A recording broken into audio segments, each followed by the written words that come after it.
Okay, let's lower the music. We're gonna get copyright struck for sure. What's up, everybody? This is Sports Goofs number 111. I'm Francisco, joined by my good buddies Andrew and Charles. What's up, guys? Greeting. Hello. Yeah. Okay, so I guess this is way more improvisational because Andrew demanded us to shake things up a bit this episode. Like a shake weight. Yeah. See? He did I it. already mentioned it once. There we go.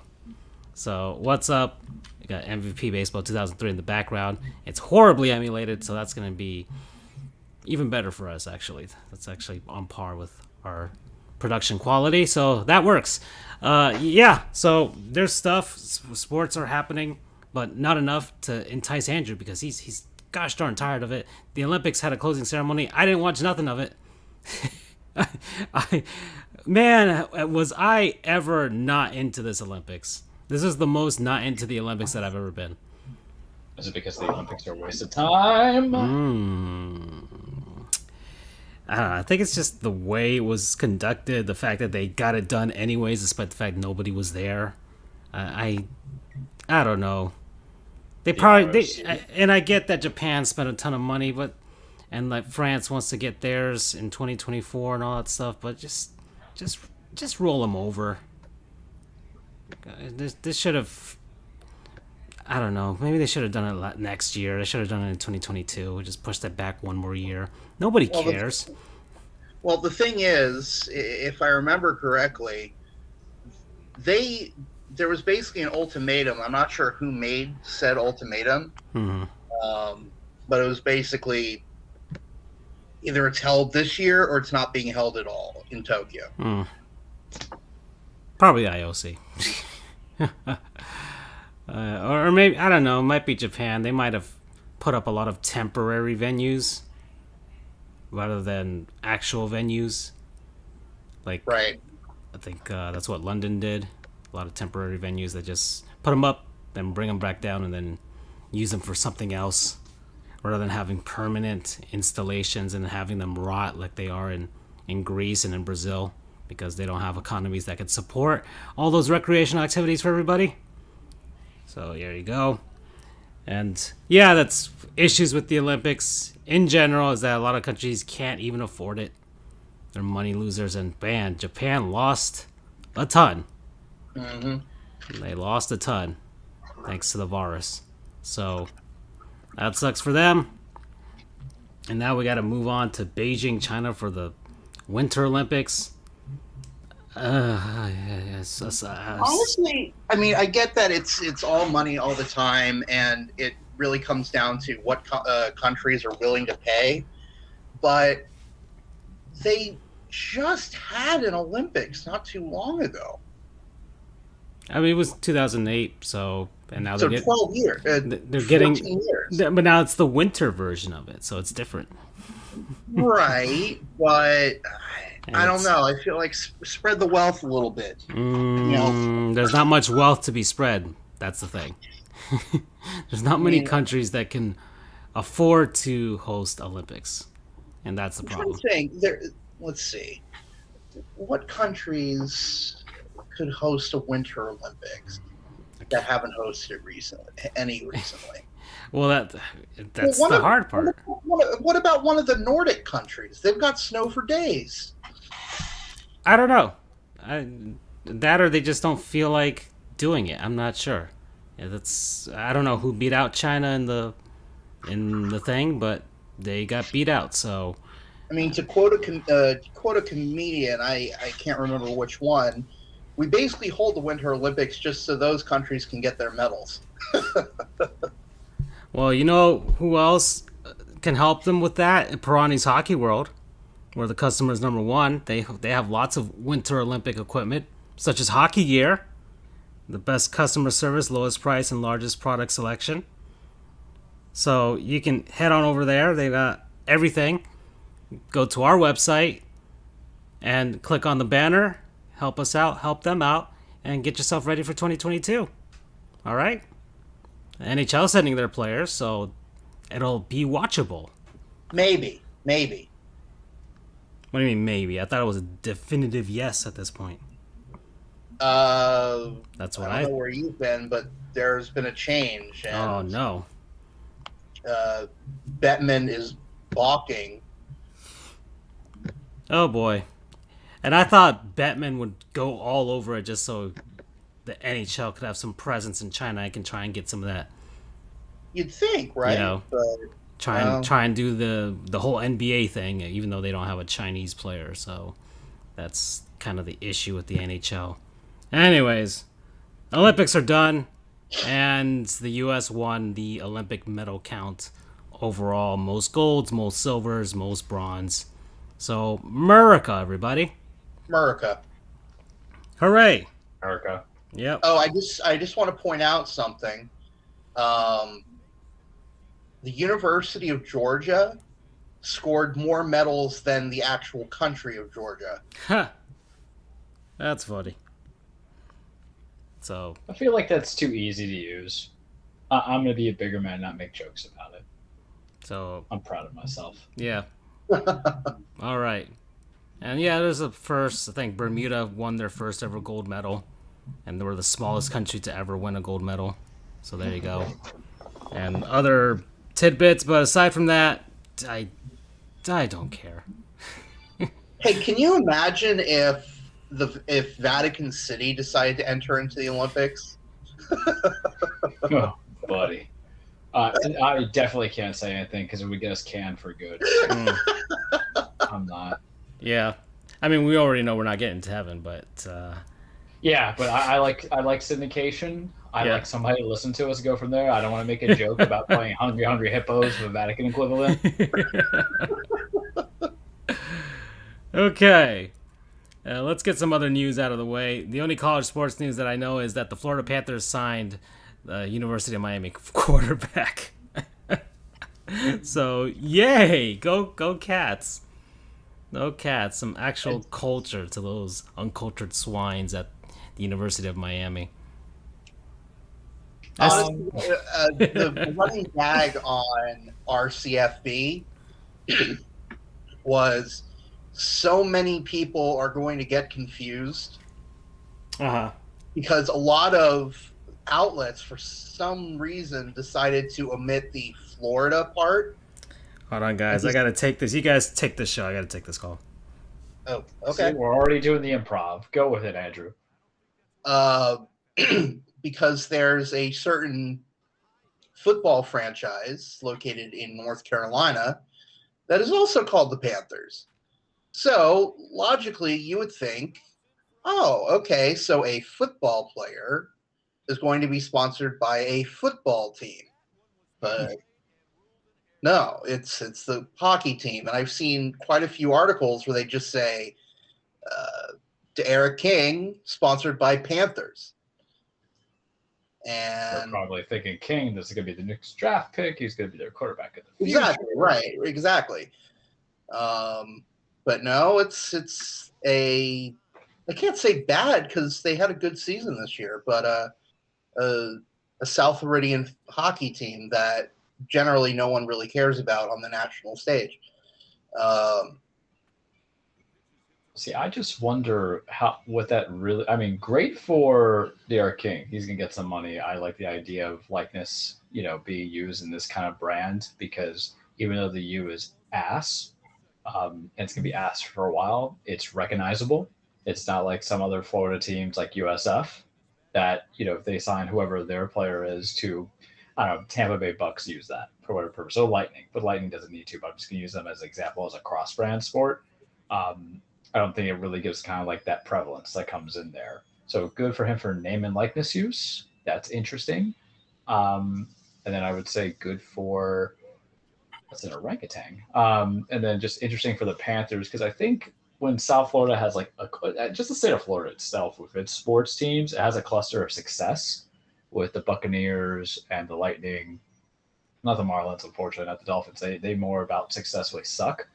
But there's something interesting that we said. We've had college competitors in there, so to do that kind of cross sport branding Tampa Bay Rays as well could be good for the state and good for anybody who's kind of like mainstream or not mainstream, but they don't have the biggest interest in, let's say, one sport and they want to go to another, but they can kind of have that community ties. I think this is kind of a win for him and a win for a little bit of the organization if it works. I think the same thing would happen in Tampa Bay too. You know, you talk about Tampa Bay, you have a perfect Trinity cluster almost of three successful teams there, and maybe you can kind of cross brand and get some fans that are the Bucks fans or Lightning fans going to a Rays game and vice versa. So that was interesting to me.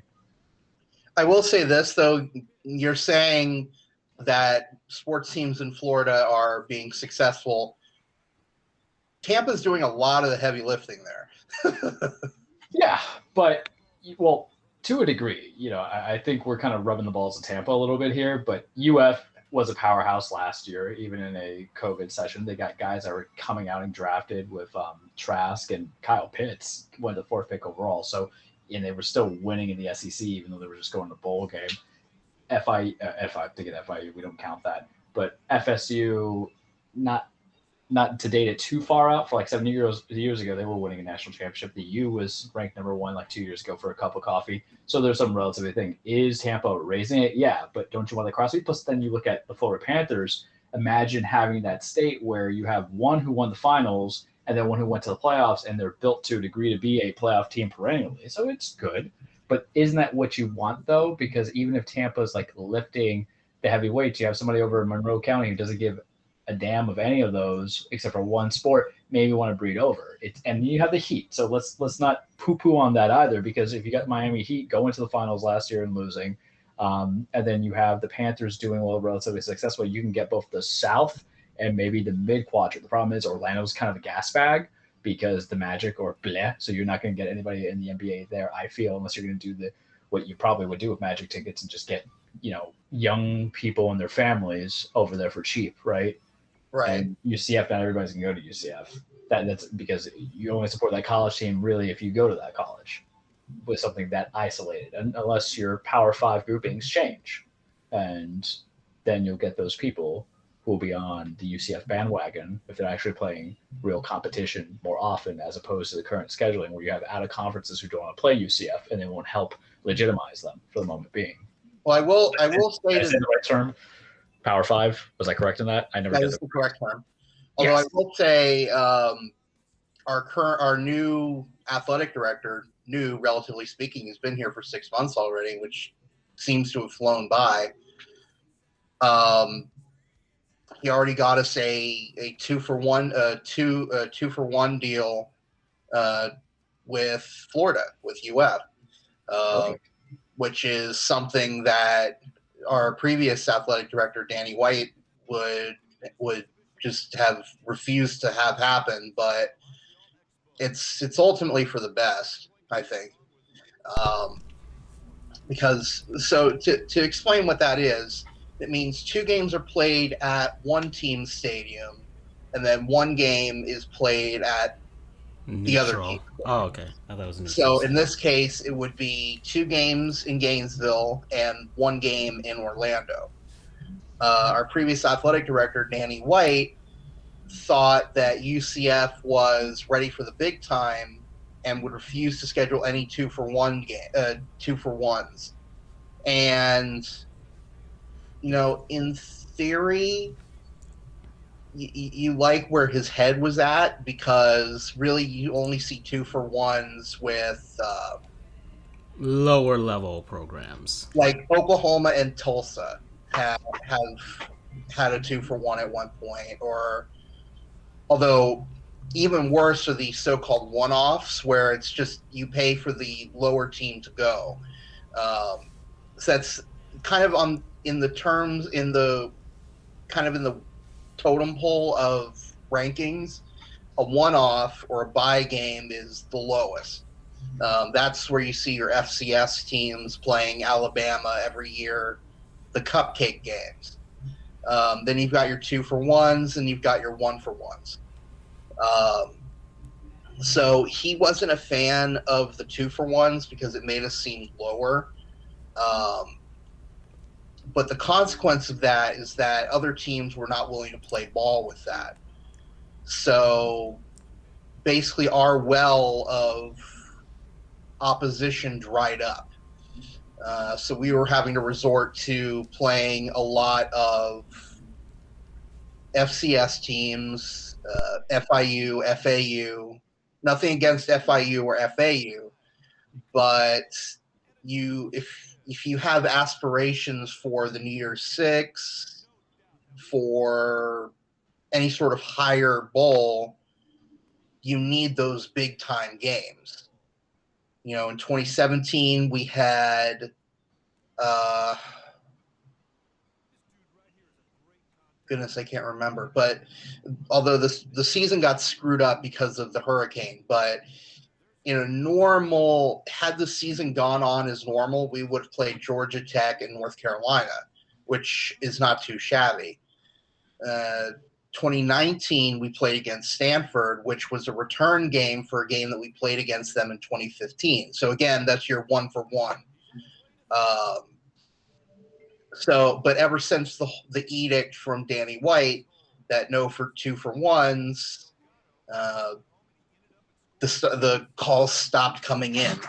So thankfully, Terry Mohajer, our new athletic director, loosened up on that a little bit, and already the shit talking is going insane, and I love it. Even though the first game isn't played until 2024. And what's also insane is that the remaining games aren't going to be played until 2030 and 2033, which is sort of the norm these days for the bigger teams. You know, you've got guys where they're in diapers right now and they're going to be playing in these games. Some teams are scheduled out to like 2038 at this point.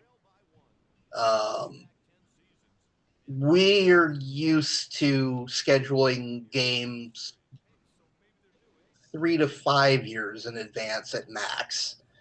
So it's kind of interesting having to wait for over a decade for the last of those 3 games to be played.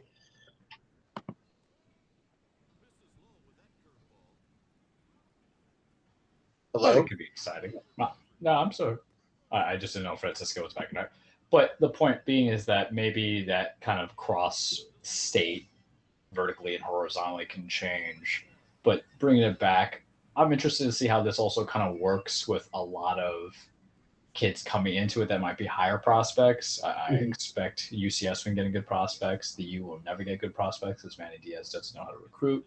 But even in the future, UF, FSU, how you can kind of get that cross rank, because it just makes sense.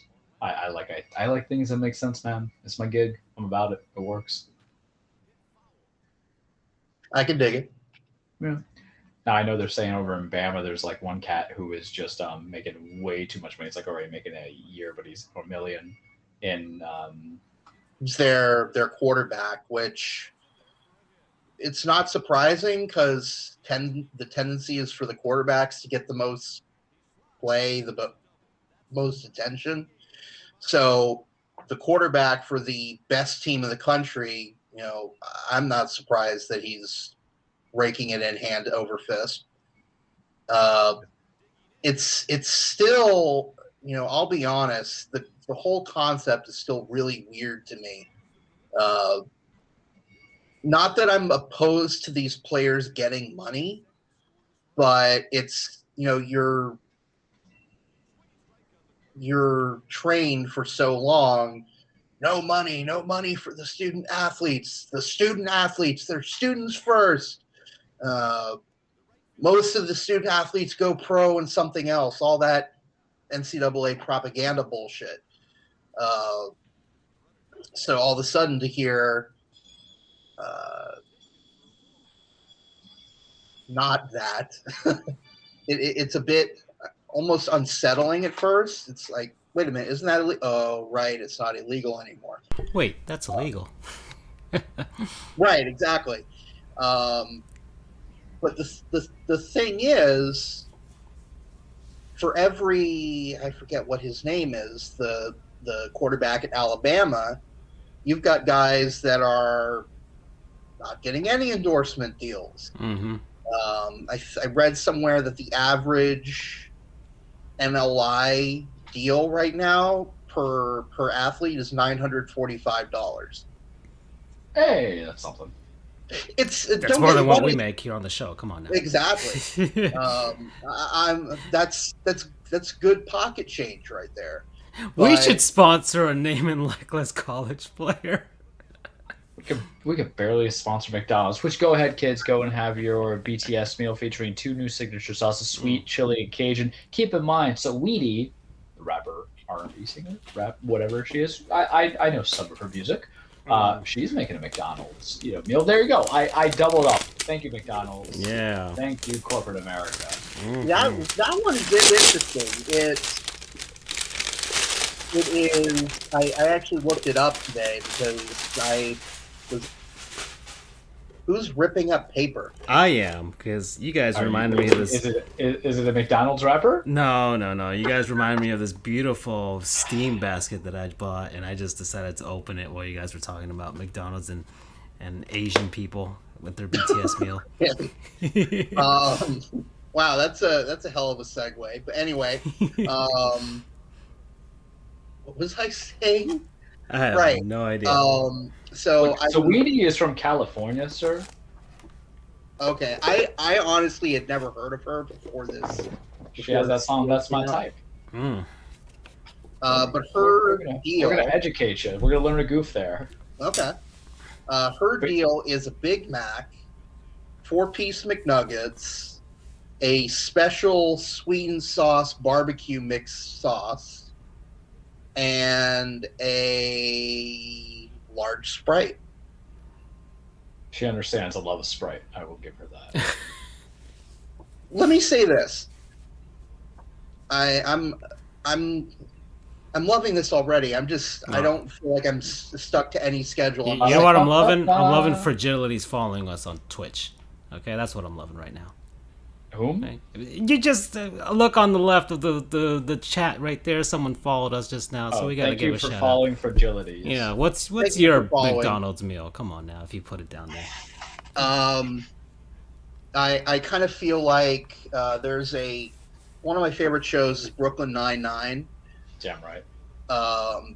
And there's a quote from one of the episodes where Terry Jeffords, played by Terry Crews, is asked to play "quote unquote" Scary Terry in a police interrogation lineup or in a police lineup, and he says, "Ooh, I love being Scary Terry. It says what real Terry's thinking." So it's kind of freeing and liberating to just say whatever the hell is on my mind. There's no set schedule. I'm jumping from MLI to saying a controversial statement, which is the Big Mac is overrated. Yeah, the Big Mac is overrated. I haven't had a Big Mac in forever. Because it's overrated. You don't want to eat a Big Mac. Let me say this. Let me say this. I think it's a complete waste to have that middle bun. Take that middle bun out for me. Just bring that stuff together. Make it a double cheeseburger, essentially. Basically, yes, but you've got the special sauce, you've got the lettuce. If you get it, just make it a burger. Get rid of that middle bun nonsense. Kind of reminds me of this meme. I don't know why I just thought of this, but it's. Have you guys seen that meme with the chick? She's laying on one side of the bed, and then the other guy's laying on the other side, facing the opposite way. Yeah. And she's like, I bet he's thinking about other girls right now. And I don't want to tell you that we're the meme daddy, but we understand this logic. Okay, so it's that meme, and then she's thinking, oh, I bet he's thinking about other girls right now. And he's thinking, I bet you at one time there's somebody who's dropping a piece of bread on the floor, and another guy on the other side of the world dropping another piece of bread. So at some point, the earth was a sandwich. Well...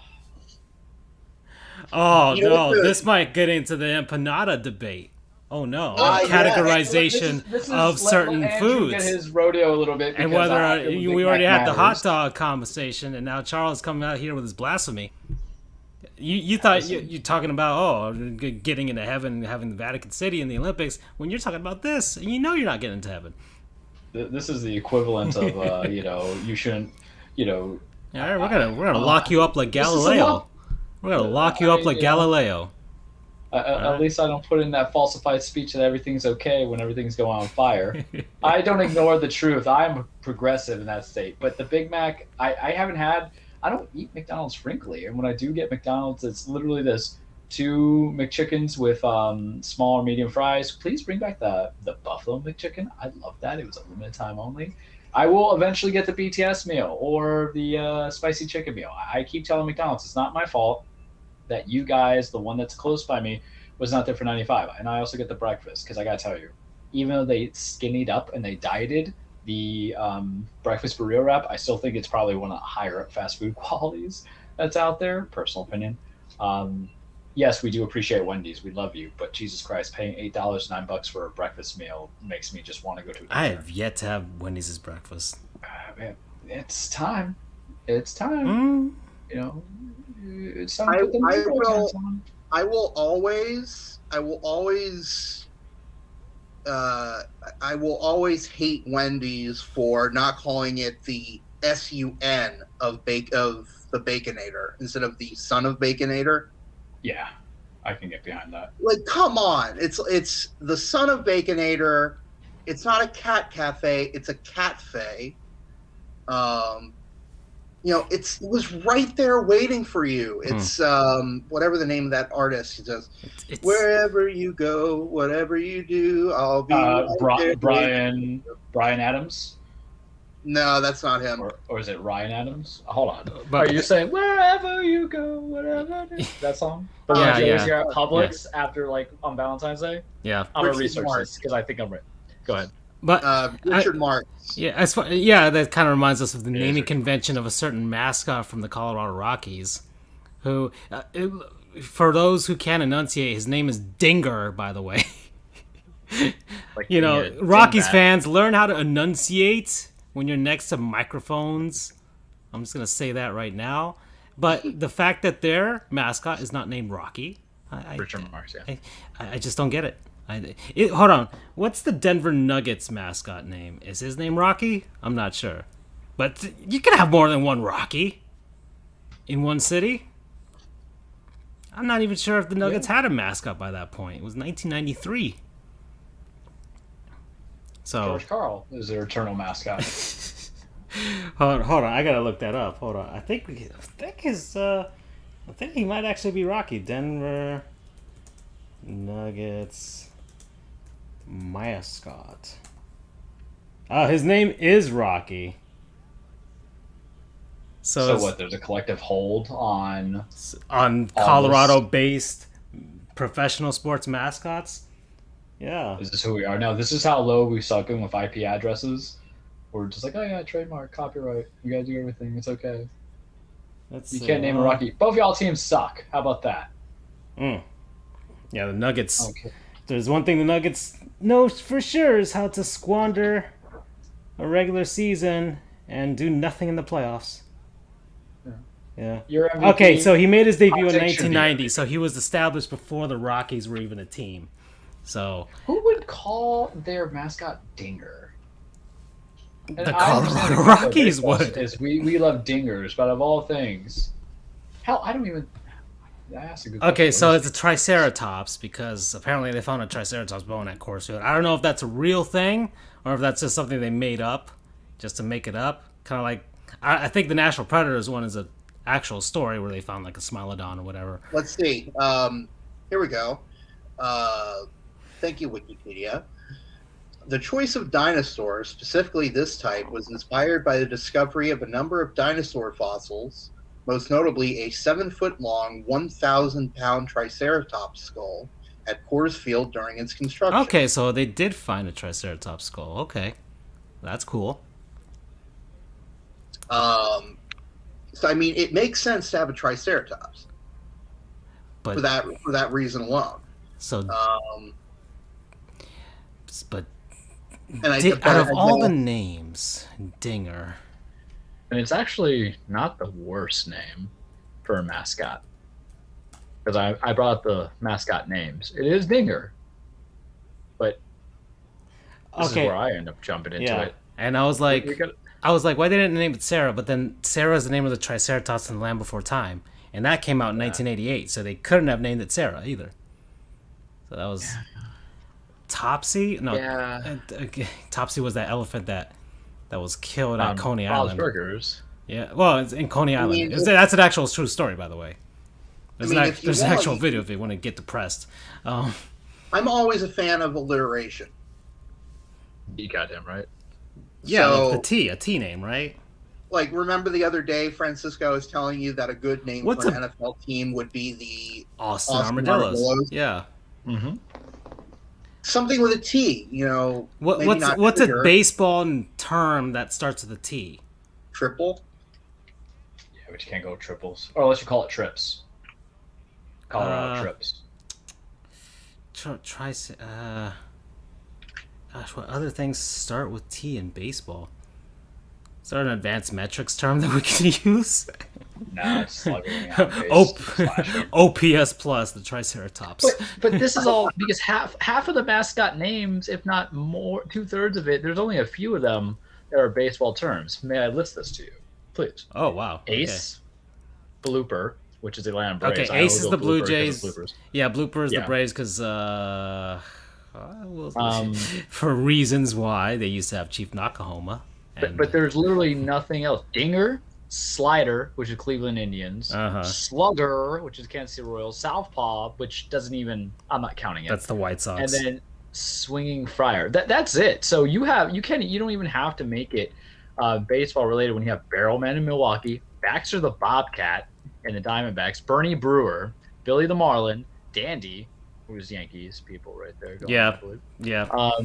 Junior, which is the other, Blue Jays mascot, Lucille, Sam Orbit for the Astros. They should use a trash guy. They should just use Oscar the Grouch because I love trash. The Oriole. He is green.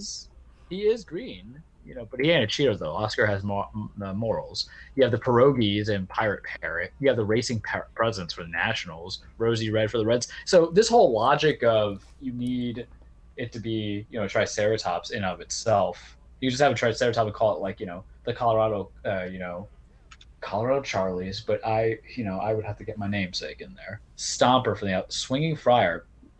I guess it's 31 years I've been alive. I've been a baseball fan for about 25 of them, and I just realized Padres and Friar, and it's because Padres Spanish for You really Friar. didn't. You really didn't get that until now. You want to know why? I don't care for the Padres. They've been trash majority of my life in sports, and I don't follow them, man. Now it's all kind of dawning on me, and they still suck. Guys, I looked up. I looked up a glossary of baseball terms. Mm-hmm. Yeah. Tater the Triceratops. Yeah. But Yeah. Tater is like. Yeah, Tater Triceratops is fine. Yeah. That sounds. It sounds like the kid who eats paste in class, but okay. Or tag. Tag the Triceratops. Taggy. No, because I think that just opens up to some mean middle schooler kids. Yeah. Where they replace the T with a certain word. Well, why is your mascot's name DJ Kitty in Tampa? He's not our official. Oh no, that was like a 1-year thing. Oh, because I felt like that was an OnlyFans kind of thing. No, their mascot's Raymond, a nondescript thing. I don't follow a team that's gonna get moved next year. Come on. Oh no.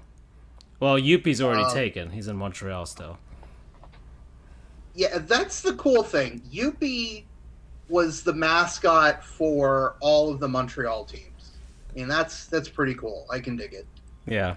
Now, that leaves me a question. Would Yuppie pull double duty if the Expos went back and if a team, any team, doesn't matter if it's relocated or if it's a brand new expansion franchise, would Yuppie pull double duty and be the mascot for both the Habs and the new Expos?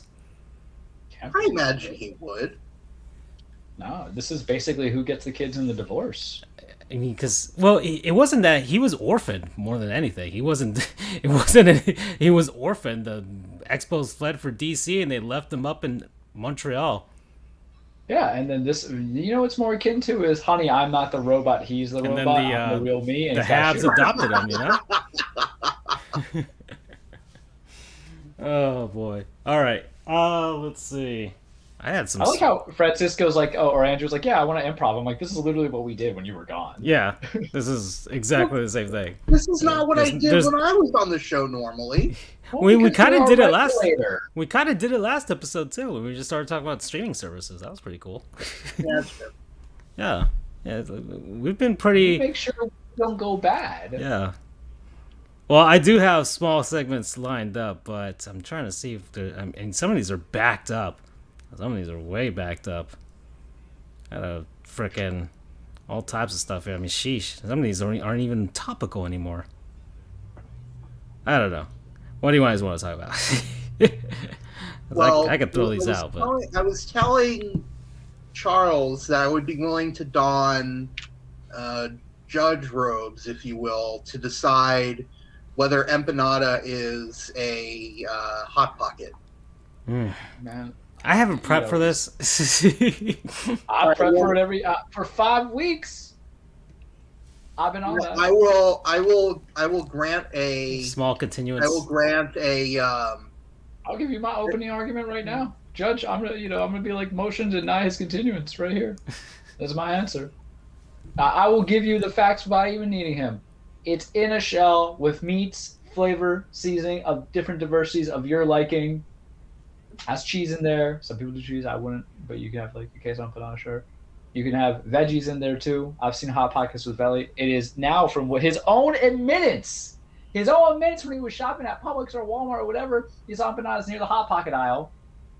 It is a baked shell, just angulated differently.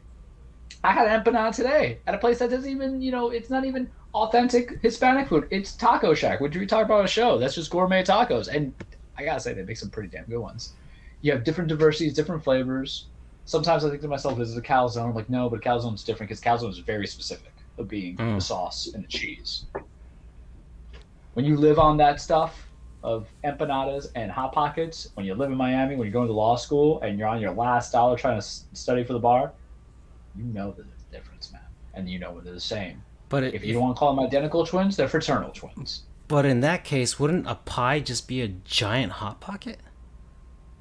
A pie? No, Yeah. because you're talking about different base settings. What do you mean by pie? An apple pie? I mean, Like from McDonald's? those are essentially, huh? Oh, no, I got you. You're going somewhere. I'm gonna use your own words against you, counselor. So if you're talking about the apple pie that's at McDonald's or Checkers, we're talking about also the apple empanada at Taco Bell. Because if that's the case, Shelling, we can just What do you say mean that by a hot pie pocket pie? is like a pie because we can just No. categorize it as something. I'm just saying that you can call anything. yeah, sure, but It's like I'm an not doing- I'm open not- face sandwich. Is an open face sandwich technically a sandwich? Well, if you put the name next to a it, hot then dog sure. is a sandwich, so that's fine. But remember We're- this, we're sir. back to this again. But remember this is that when you talk about pie, there is crust, there's different kind of sugar glazes. You can have a meat pie for sure, but we're not going into that because they break apart. They go from there. You eat it with a fork. You eat empanada with a fork, Andrew? They have personal pies. You don't have to eat those with a fork. You just pop those. Uh, You eat an empanada with a fork? You eat a hot pocket with a fork? That's how I would say it's different than the pie. well, okay. So I've heard. Do you have any further to say, Counselor Trujillo? It's essentially that in your heart of hearts, and Francis has been dodging me for a long time. We went into this when you were gone, and we'll go from there. But it is you can have your meat fillings, you have your seasonings, you can base it. If they're not identical twins, they are fraternal twins. It's the same equivalent. A hot dog is a sandwich. Oh, Charles, you don't have the white bread. No, you don't need the white bread. You can get the cut up bread, slid into it, and go from there. It's okay. Accept it. Let this alter your reality. When I dropped that bomb on Francisco, he was just stunned silence for 30 seconds. His Nicaraguan ancestors like, Mija! Fucking kill him! Okay, Counselor Oporta, care to respond? I'm just thinking of it from a naming convention standpoint because you can just pretty much call anything. So that's why I feel like the original intent of the empanada is for it to stand on its own as just an empanada rather than a hot pocket. The empanada came first. Thus, if anything, a hot pocket is an empanada. but you're Argument. acknowledging a mirrorness of it. Because you can call anything anything. McDonald's calls their apple pie, their apple. They got guava now too. They got all kinds of flavors, but they can call their pies pies. Even though you can make the argument that they're hot pockets more than anything else, or you could say that they're apple empanadas. But I'm the fine with naming that. convention, the original intent of I don't know, Ray Kroc, who's a fucking asshole. Yeah, I'm gonna say it. Marlon's facing the Padres right now, and he was an asshole. I'm glad he's dead. We are the worst sponsors for McDonald's. We are just the worst, or the worst hype them up. advocates for McDonald's. He's just trashing on their name. He is not the founder of McDonald's. McDonald's will put that in their fucking website, but he is not the founder of McDonald's. All right, there was a movie about it. There was a book about it. We know he stole the idea. He stole it from somebody. All right, but McDonald's can call the thing whatever the hell they want. But his original intent, or whoever the hell made it, was for it to be called a pie, and that's what it is. So you can call a hot pocket or you can call an empanada a hot pocket, but I think the original intent goes first in that it was intended to be an empanada first, and then the hot pocket came along, and probably just are their own separate category. Or you could say that it is the other way around, and the hot pocket is an empanada. And I would say thank you for proving the point that they are fraternal twins. Oh, that doesn't mean they're coming along twins. Together. There's a thing. Fraternal. There's a thing in evolution, and I watch a lot of PBS Eon specials on YouTube, where there are two things that evolved in the same way. They almost look the same, but they are not within the same family. So they're separate. They're not fraternal twins at all. They are in completely separate sides of the tree branch of the animal kingdom. So Well, I think that are same separate in mommy. that sense. This got the same food, mommy and daddy. Your concern with the oversimplification thing is valid, but it was geared specifically towards it. Because at the end of the day, what we can call everything, if you want to, was a pastry, a meat pastry, a pie pastry, a fruit pastry, a sweet pastry. But we don't do that because we are not cavemen. We don't draw in the cave. We don't go. We don't club people over the head to replicate and procreate and everything like that. The empanada and the hot pocket are shellings put in different kind of assortment, sure, but it's not as vastly distanced in the concerns. There's meat. There's always kind of a meat flavor to it. I have not had empanada, or that has not really had one. Not counting the empanada. I have not had the hot pocket that has had any lack of meat. It's been a long time. I got healthy in life. Some people find Jesus. I find my health. He says that eating pizza later for tonight for dinner. All right, so that term is called parallel evolution. All right, so I think if anything, they're parallel evolutions of each other, but they are not one nor the other. Counselor Trujillo, let me ask you this: What do you say to? I'm going to be a bit of a hot bench for you guys. So just warning you in advance. Nothing different than our everyday lives. What do you say to the shape difference between a hot pocket and two? Because I will grant you that both are a savory, not a sweet pastry with a pastry outside that's somewhat hard. It's not soft, and they're both completely sealed. I will grant you that. That's an easy thing. Imitation is the highest form of flattery, but if I want to sell actual products, I can't have everything look the same, right? The same way. You have a different kind of culture identity or identification, or just want to make it look snazzy. Want to look snazzy, right? At the end of the day. But the shape difference is, I would not say it's anything to go in indication except for your own style, your identity. It's having somebody who just gets a little nose ring that's a hoop, another person who gets a little stud, but at the end of the day, it's still a nose ring, and I don't know how I feel about it. Are we nose ring people? I don't know. I don't know how I feel about men on it. I don't know how I feel about women on it. I get a lot of boogers. Things kind of come out there. What if I sneeze? I'm always going to be afraid that it rips off. But at the end of the day, it's still a ring, whether it's a hoop, whether or not. Okay, and then there's a vast difference in the filling types between an empanada and a hot pocket. Hot pockets tend to be more catered to American cuisines. You've got pepperoni pizza, you've got ham and cheese, you've got broccoli and cheese, if I remember correctly. Empanadas tend to be filled more with Hispanic, Latin fillings. What do you say to that filling difference? There's really no overlap between the two. Andrew, I'm gonna play this card. How cultured are you, man? As a man of empanadas. The reason I took this job is because I have very little knowledge of empanadas, so I have an open mind.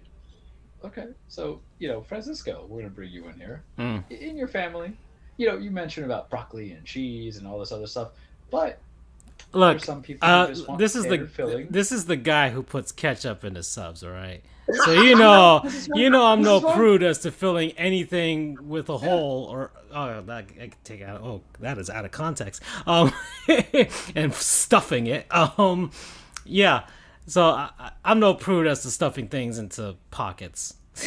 Precisely. So the whole thing is different strokes for different folks, baby. Because listen, there are some people in my family who hate the fact that my sweet grandmother uses raisins in her empanadas. I have friends who are like, ew, that's gross. Oh my God. I love that shit. Put that in my veins. Different strokes for different folks. If you want a Philly cheesesteak kind of hot pocket, you get it. You want raisins in your empanadas, fine. You ever want to watch a sad boy? Watch me bite into an empanada with beef and raisins in it, and I become sad.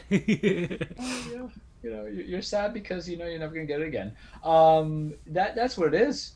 You talk about Americanized cuisines. I had a taco today from Taco Shack that had the Philly taco. And what they use is what they kind of use the typical ingredients of the Philly sandwich. It had the same kind of cheese. It had the same kind of meat. It had this. They're really getting sponsored here. Not even my non-sponsors. They had the little green pepper, and it was great. Different strokes for different folks.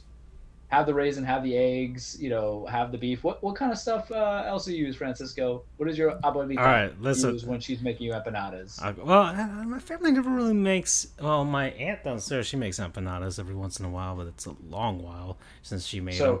But I think it's typically just filled with shredded beef or ground beef or chicken or shredded chicken. Even chicken. My God, we never get that in the house. But look, this is the guy. This is the guy. Right? I make peanut butter and jelly out of Eppas. Come on now. So once again, I'm more of a look. There's a place at what was this guy's name? I went with a friend and we went to get me and her to get some freaking a place at this egg roll place, and he's got lasagna egg rolls. He's got Korean barbecue egg rolls. Oh God! Why wasn't he a non-sponsor? I almost had a heart attack there. That's why. That thing is greasy as hell, but they're egg rolls and they're damn good. And so you could stuff anything with anything. Just like a hot pocket, just like an empanada. Thank you. No. I'm gonna go back to the original intent. I'm gonna go the intent of the hot pocket because I just looked up the history of the damn thing. All right, so even the creator of the Hot Pocket, he was just trying to make a stuffed sandwich. He wasn't trying to make an empanada. He was trying to make a stuffed sandwich. He was trying to make a sandwich. Well, so if anything, a Hot Pocket's a sandwich. If anything, a Hot Pocket is a sandwich. So are you saying that the fact that we can't have happy accidents? Well, Ross has come back from the dead and shoot you. I will stop you right there. I do not believe that either of these are a sandwich because I am of the belief that a sandwich has openings. Just like a hot dog. Hot Pockets have openings. They got those little holes. That's so you're burning your damn tongue, man. You either burn your tongue or freeze it. There's no in between. If you look at your typical sandwich, your typical turkey sandwich, you've got your bread on top, you've got your filling, and you've got the bread on bottom. You've got openings on all four sides. Of the 6 possible sides of the sandwich, which is top, bottom, and then the 4 sides around, only the top 2 are covered. Here, it's all 6 are covered. It's a completely enclosed instrument of food. I feel like that gets messy though if you do like a submarine, or a hoagie.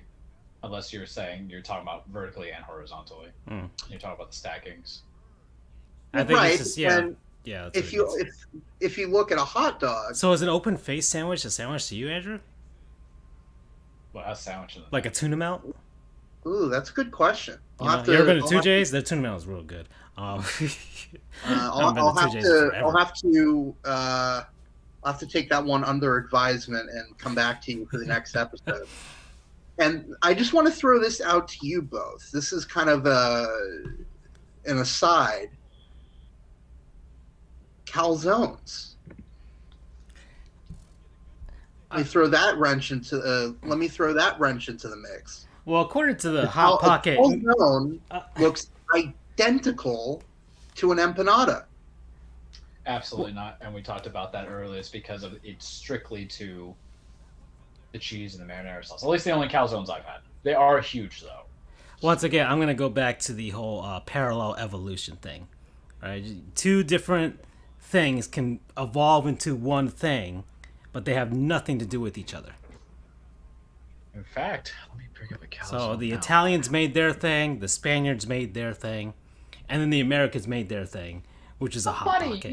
So you got an empanada, you got a calzone, and then you got the Hot Pockets. But it's just chow mein, man. You got the Hot Pockets. They're their own separate category. That was how they was intended to be. And the guy was just trying to make an enclosed. They call actually calzones as turnovers. He was trying to make them an enclosed sandwich, and well, it turned out to be a Hot Pocket. That was the intention. He was trying to make a sandwich, and accidentally made the Hot Pocket. All right, it's just the same way we found penicillin. Because he married probably a Hispanic cutie, and he was like, "Hey, got a little spice in my life." Well, what's this guy's name? That's why Paul adobo was Mirage. created. All right, I'm gonna look for Paul Mirage's Wikipedia. All right, he's guys. I don't know how I feel about the fact that calzone is considered. Let's see. Oh, the inventor of the Hot Pocket was born in Iran to. Oh wow, this is a history. He was born in Iran to a Jewish family. The son of Catherine. He has 4 siblings. His father ran an export-import business in France, but he was forced to flee back to Iran prior to World War II. Wow, this is a long history. This guy's got money. Holy crap. So if anything, the Hot Pocket is a Jewish delicacy. All right. Okay.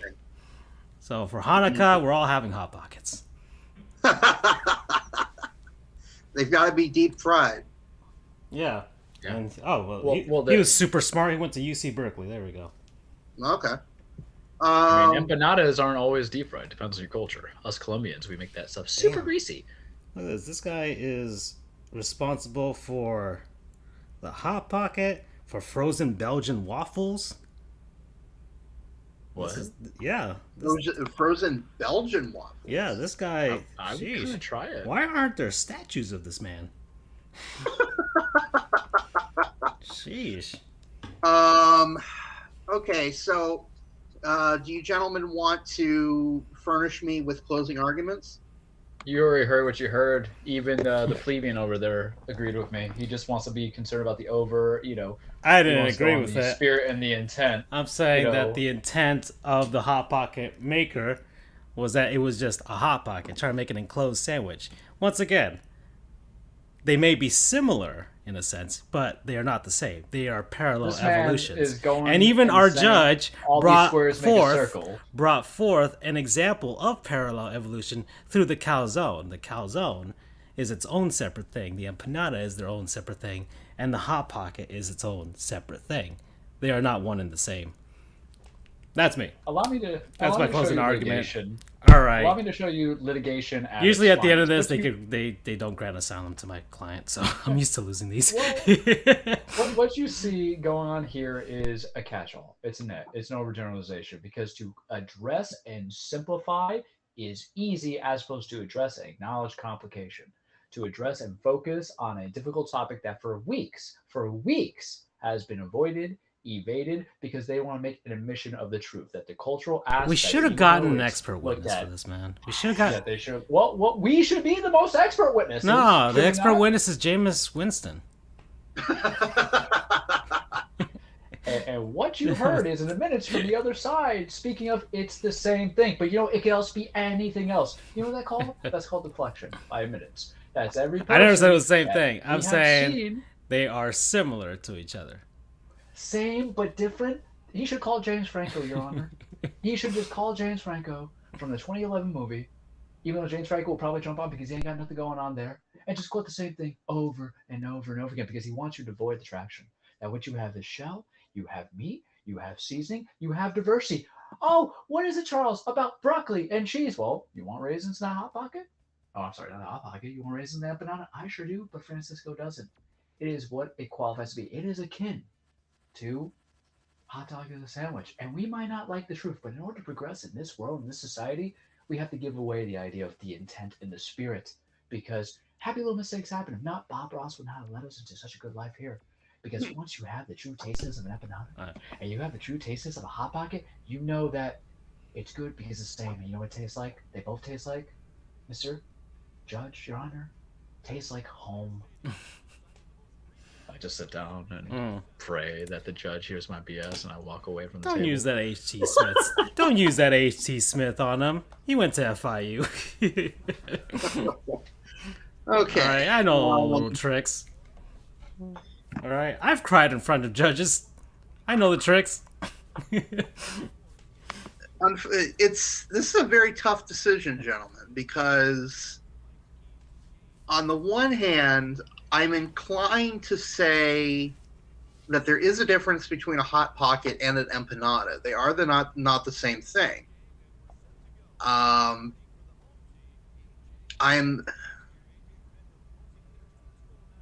At the same time, I'm not fully on board with Francisco's argument that they are parallel.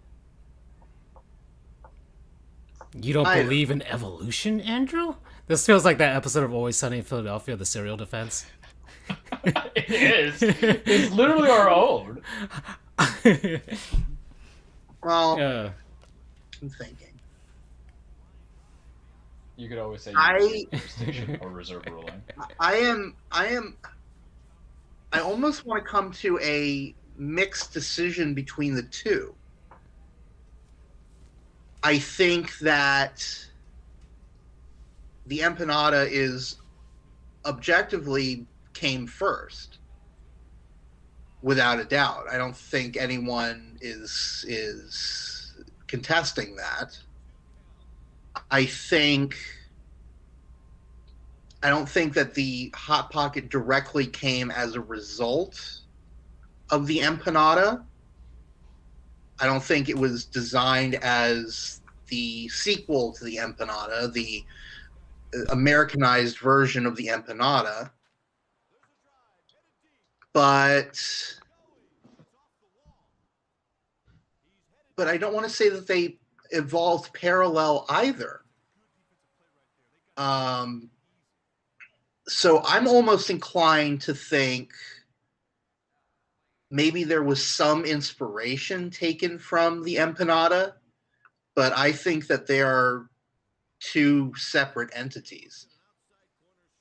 So are you like reserving, or are you agreeing in part?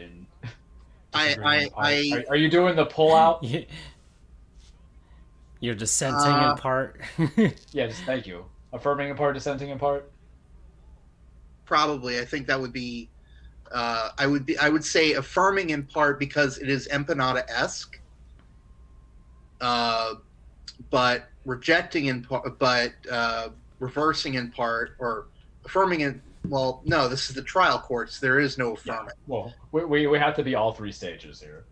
There's So no appeals. Judge Doug comes in as the appeals judge. We call H.G. Smith or Professor Figure. Hey, we need you to like do a mock trial. It's time to pay it back.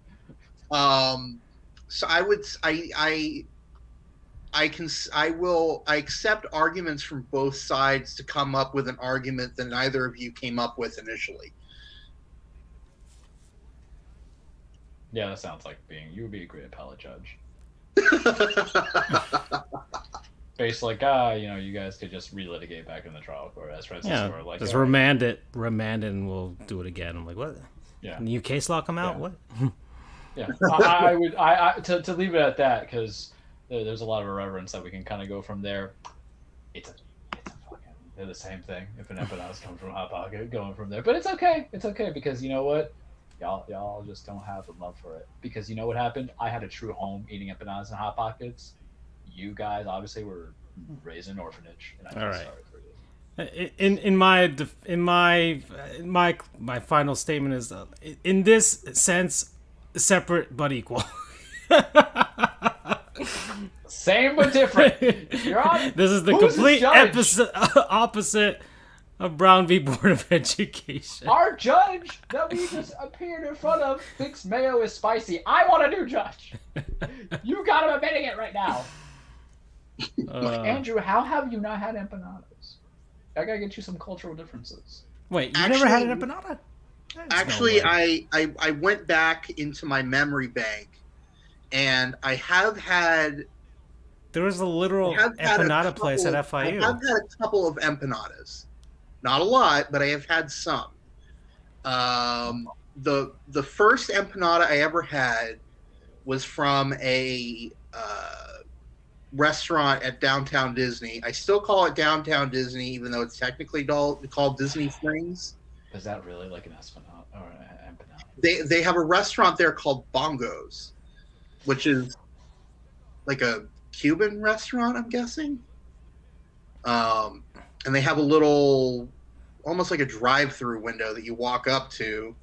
So my family and I were going to the movie theater across the way, and we snuck in some empanadas as our food instead of popcorn. And then the most recent one I had was at an FIU baseball game. I still feel that let's get DoorDash on the line. Grubhub. I mean, Uber Eats. Andrew, if you want to get some empanadas, remember I was raving about empanadas that one episode, Charles. Yeah. It was actually that was my non-sponsor. It was empanadas, and this is where the whole argument popped up. And Charles we went brought to over a trial. his heathenism to us, and here we are in trial. Yeah, we went from having this being a trial to, in truth, what it is just an intervention. How has your ass? You can only Andrew. You're not here, but look at you. You had it at Bongos in Orlando and FIU Stadium. I've done you wrong. I have not been a good friend. I regret so much that I could have done for you in this time of your need. I could have sent you empanadas for the bar settings. I could have done all these things. I miss Miami for the sole nature that I can't have empanadas and pastelitos and everything. This hurts me. New hot topic is an empanada Jamaican patty. Wait to be seen on that. I don't like that. Oh, speaking of Charles, what was your thing about Hot Topic? They don't make the proper shirt sizes for me. I need baby size, so my muscles kind of look extra flex, and they always kind of show too much of my midriff. That's why we don't buy them. Okay, yeah. And by the way, Hot Topic's business strategy is to basically not cater to our demographic as soon as our demographic ages out. So yeah, how do you fellow kids? Hot Topic back when I was in my teens and early 20s, yeah, it was awesome. But now it's like I don't play Fortnite, so that's it. But that's their business strategy. So is Hot Topic the boy equivalent of Claire's? I think so. Yeah, I think so. Yeah. Well, actually, no. I mean, nowadays, I walk in the mall and I see like there's the store that has like all those pop culture stuff. That's like, I got the backpacks. I got the Pikachu backpack and the Sonic backpack. I feel like I want to walk in there and just be like, but I feel like someone will call the cops. I'm at an age where phone calls will be made. So I can't. Can't wear your sad boy mustard shirt. Yeah, well, hey man, or my $200 Super Mario Sunshine shirt, which is no longer going to be worn by me now. I'm still hurt by Andrew's lack of it, but this feels like he had a New York strip and it was at like Applebee's. Yeah, Why? I was Andrew, we having a have to good day. rectify We were that. having a good day. We have to Damn, rectify man. that this week, Andrew. All right. We gotta, you gotta come down to the office and be like, you know what, I'm gonna take you places. So, Okay. so we'll rectify. We'll just get empanadas. We'll get empanadas from that place I was raving about. We're not gonna get their arepas because their arepas sucked, but the empanadas were good. I'm gonna tell you that. Oh, we're at the 1 hour mark, so let's do it. We're at Now for something completely in line with our scheduling. word from our non-sponsors, people, places, things, concepts, what have you that we've been enjoying over the last week. So, who wants to start? I can go. Alrighty. So we're gonna yeah, I've been talking about food a bit. We're gonna go to a game that I started over the weekend because I'm cutting through the backlog. I'm very proud of myself, especially through my PS4. Now my Switch is the one kind of getting a lot of love, but yet we're playing Pokemon Shield. You guys hear me in the background as I say, "Oh, look at that cute little thing." Mori Piku, whatever the hell that is. But downloaded some stuff on my PS4, played some stuff in there, and life is about nostalgia, fellas. Life is about time. Life is about going back to things, and life is sometimes about rectifying your mistakes, such as Andrew will have to do when getting empanadas, is what I did. Started over the weekend to play a game that's been out since 2005, and finally had a remaster, and I have enjoyed so much of it. It's a good callback of the games I like because it's not 50 freaking hours long. It is, as Andrew Francisco, Shadow of the Colossus, the PS4 remake. Got it for free on the PS Plus. It is beautiful.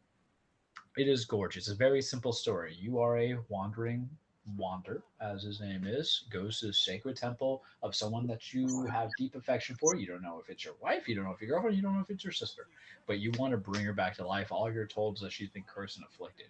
Um, and you have to go, and then you have this little spiritual thingy named Dorman come in and tell you have to kill all these colossi, which are just basically husks of old spirits in any kind of animal shaped forms, and they're basically little puzzles, and you have to go and you have to kill them, because you kill them, it's going to be, there's 15 of the colossi. If they're all killed, they go back and they will bring her back to life. I am 13 colossi in, I have 2 left. It's a short game relatively. um, that's kind of why I chose it. I kind of wanted to speed run it, but I didn't speed run it for the sake of speed running, like skipping through cutscenes. What I did was, once I got to like the 10th Colossi, because you all you have it's a callback, man. This came out on the PS2 back in 2005. It's a spiritual successor to Eco, even though I know that it's technically the prequel. Not a spoiler there if it's been around for 16 years, but it's basically a sword, an arrow. There is no fetch questing, there is no XP raising, there's no RPG elements. It's just to you to enjoy the landscape, the scenery, and a very simple but emotional tale. Um, it's one of those weird games where I feel like I can replay, because I will probably have this done by the end of the week. It is beautiful. I love these epic scale fights that you have. I loved going against the bird. I love going against the little dragon that they had in there, because they don't really have names. You have no interaction with things. Maybe the story's picking up now. I loved. The only one I hated going on was the bull. I think that was like number 10 or 11. The controls are kind of clunky with the horse. Argo, not a big fan of it. They could have done better. They should have given me Red Dead Redemption kind of controls, but it's really, the idea is kill them, and you just got to find their sigils and then stab them. But it is beautiful to look like. It feels lonesome, feels connecting. Breath of the Wild was definitely influenced from this, and we know Charles loved Breath of the Wild. Charles, big fan of Breath of the Wild. Francisco, big fan of Breath of the Wild. But I think you get it now for like $20. I got it for free, and it's one of those games where you got it for free, and it was a nice even added bonus in there. But I kind of wished in 2005 I picked up for my PS2, but it wasn't my time. It wasn't my time to do it. Very happy to do it here. It's about revisiting things. Life is about revisiting the past when you never had those missed opportunities, and then I got to correct it here with Shadow of Colossus. They have the sequel, Last Guardian, which I haven't played, but when I get my PS5, that will be a free game in the library. So yay me! I never played Eco, but if they did do a remaster, Blue Point, who does all the remasters it seems for Sony, they did the Uncharted series, they've done a couple others, they did Shadow of Colossus. Guys, it's just beautiful.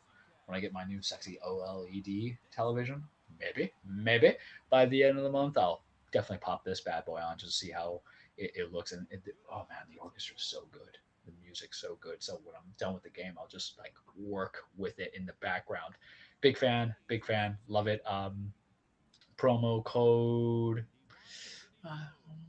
Argo, and that's the horse's name. Mm-hmm. Yeah. Okay. All right. So, I guess I'll go next. This is also video game related. It's mainly because I haven't played it in a bit, but I will be playing it again soon enough. And it's something that I wish I could enjoy with you guys, because y'all don't have a gaming PC and y'all don't have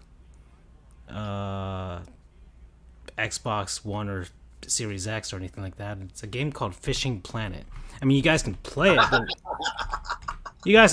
but you can't play it together with me. That's the problem. Because Sony, they're kind of stingy on that whole crossplay thing. It's kind of their big no-no. The only reason that MLB 21 is available is because MLB forced them to. Yeah, and they're not big on the crossplay with other platforms. So, and it's only because Epic Games is big enough where they're like, people like Fortnite, right? And we'd like other people to play with their friends that don't have your PlayStation. And Sony couldn't back down because they were way too big. So, Fishing Planet, I guess the developers of Fishing Planet, which is literally just Fishing Planet LLC, aren't big enough to force Sony's hand with regards to this. But hopefully one day they'll change their tune. If not, y'all might need to invest into a Xbox or a game PC to play with me and Doug, because we've been playing this. This is fishing. Well, in the future, I might be investing in a game in a Xbox because Halo Infinite will be coming out soon. Mm-hmm. So this is Fishing Planet. It is gorgeous. It is very highly detailed. It is all about fishing. Look at that. Look at the beautiful. These are probably pre-rendered, so I can't say that. But it's a free-to-play fishing game, fishing simulator. So you got 12 scenic waterways, including the Everglades, which I have not unlocked yet. It has all of the bad things of the free-to-play model with all the microtransactions, but you don't have to pay nothing, and you can just have a good time just fishing. And me and Doug did that. The first night that we did this, that we tried this game, 5 hours went by, guys. Those are the best kind of games. 5 hours, me and Doug just chilling, talking about sports, looking at the scores, grabbing some drinks. Him with his Xbox Series X, me with my gaming PC. All right. And 5 hours went by, and we were just kind of like chilling, looking for fish. The more fish you catch, the more EXP you get. So you can level up your fisherman guy. You can take snapshots with your fish, as you can see on the screen there. Save yourself a memento. And just chill with the fish. And apparently there are dedicated YouTube and Twitch channels for this, where people are hardcore into this. And by hardcore, they have legit fishing companies that's, lend their products or whatever, the fishing rods and the tackles and maybe not the bait, or maybe some of the bait stuff and the hooks and whatnot. It's all very hyper realistic. It is a fishing simulator, just like you would see from Microsoft Flight Simulator, which Doug has also played, and I feel like I might have to bite the bullet at some point for that one. Hopefully they'll make it free at some point. I'm not sure. I can snag it in one of those limited time giveaways. Hopefully Microsoft, please. And yeah, there's the game actually in action there. So I always play this on the highest settings on my PC so I can get all that fishing goodness. Yeah, and it's beautiful. It is a beautiful game. And 5 hours went by, guys. So it was fun. You can play with a keyboard and mouse on the PC, or you can grab yourself a controller and do it that way. Unfortunately, they don't sell a dedicated fishing controller. I was kind of hoping somebody had made one, or kind of like the one that was on the Sega Dreamcast long ago. But I guess nobody's given that a shot yet. I was hoping we could get some of that with... and they don't have a VR mode as of yet, but I could see this game totally in VR and everybody pretending to fish. So, Fishing Planet. Promo code. Yup. Y'all know That's it? Yup. It's a King of the Hill reference. Oh. Hank I Hill would say would love Carpe Diem.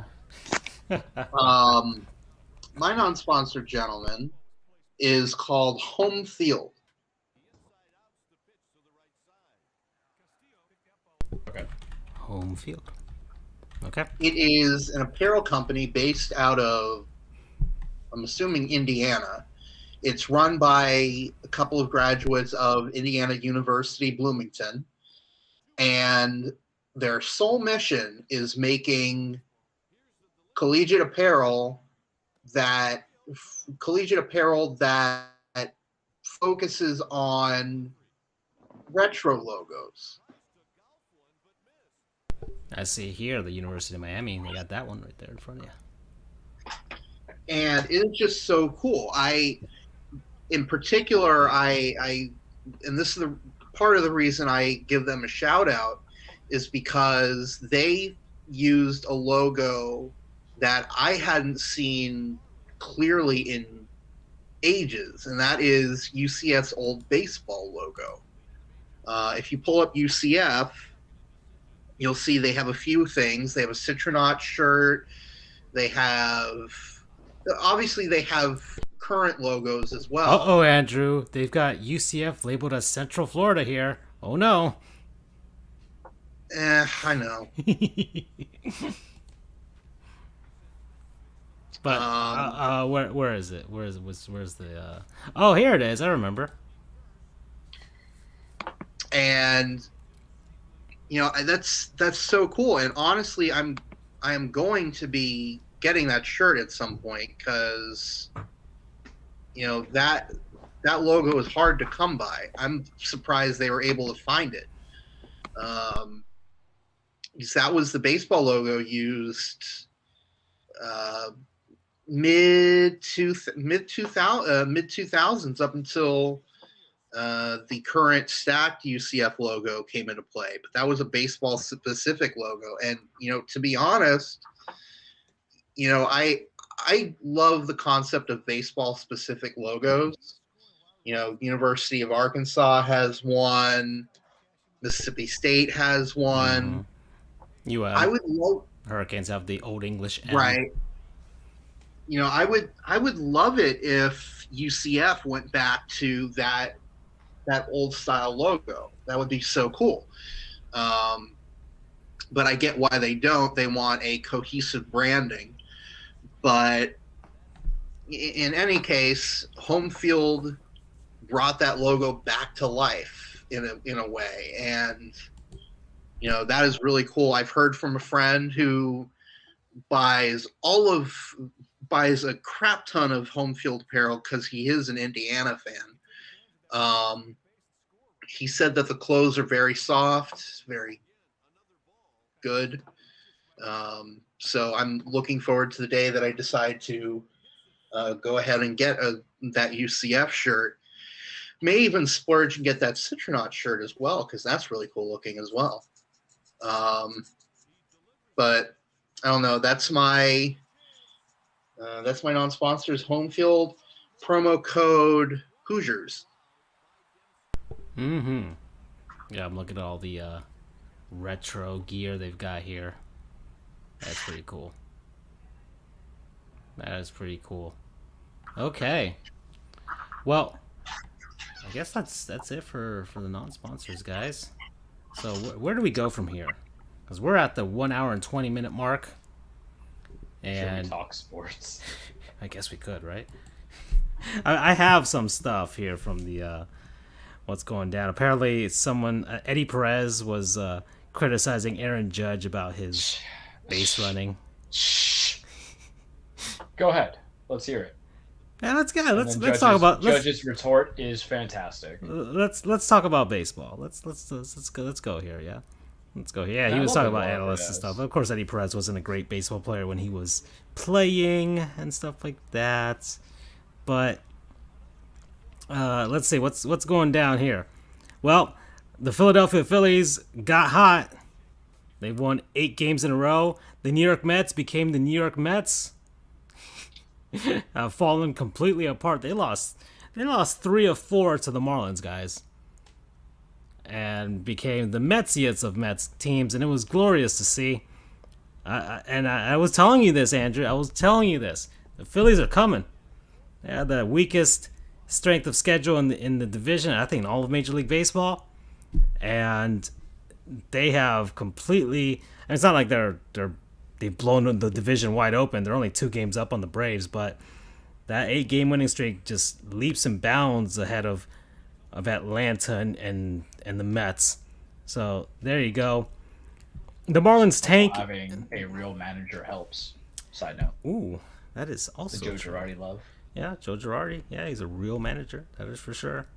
You know, I think Carlos Beltran was supposed to be the manager of the Mets and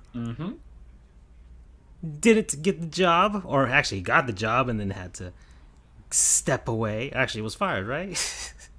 Wait, Yeah, can you get sure. fired for not doing anything? Well, apparently he did. So You can also get your job back for doing everything wrong. Alex Cora. oh, ooh, there is a reckoning that's about to go down as well.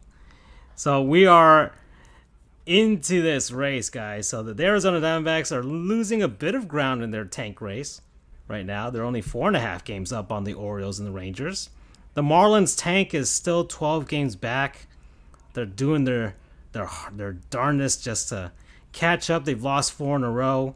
They're playing all of these young guys. They have nothing. So it is just a slog through the end. They're facing the Padres now, so they're going to get whooped. San Francisco Giants are still somehow doing their thing. They're the best team in baseball. The Rays are the best team in the American League right now. As of this moment, the Diamondbacks have the hardest strength of schedule, so I still find it hard for somebody to beat their tank, but the Orioles are the only team that could probably do it. Whilst the New York Yankees have the 17th easiest schedule. Okay, so they're coming hard. They are coming hard right now. And Charles is too, by the way. From this stretch of 10 games, the Yankees are 8-2, and the Boston Red Sox are 2-8. What was Frauds! They are now 4 games back of the Rays, who have also gone 8-2 in the last 10 games. Good for Rays, man. So the Yanks are already 2 games back of Boston. The Blue Jays are only 3 games back of Boston. Guys, the Red Sox may not even make the playoffs the way things are going. Can you just say it again, but slower? The Red Sox may not even make the playoffs the way things are going. So good. I'm taking the reins on that one real quick when you're done giving the rare done. All right. The only saving face for the Red Sox is they have a ton of games against the Baltimore Orioles, but so do the Rays and so do the Yankees. And so do the Blue Jays. So you guys are about to feast on Baltimore. Basically, whoever wins this division is whoever beats the Orioles to the hardest, really, at this point. And right now, that's kind of the difference. The Orioles tank may actually work if they happen to lose every game to all of their division rivals. So there we go. And yeah, the Red Sox still got a ton of games against Tampa. The Yankees only have 1 more series against the Rays, and then 1 series against the White Sox. You know which one that is, the one at the Field of Dreams in Iowa. That's about to come up. I haven't watched a baseball game live in a while. I will make it a point to watch that one. Yeah. So there's that one. The Phillies still have the easiest strength of schedule going forward. So that's going to be fun.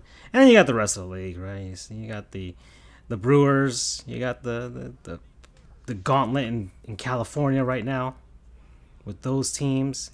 The White Sox, who are just running away with their division, so they're going to win the Central. That's pretty much given at this point.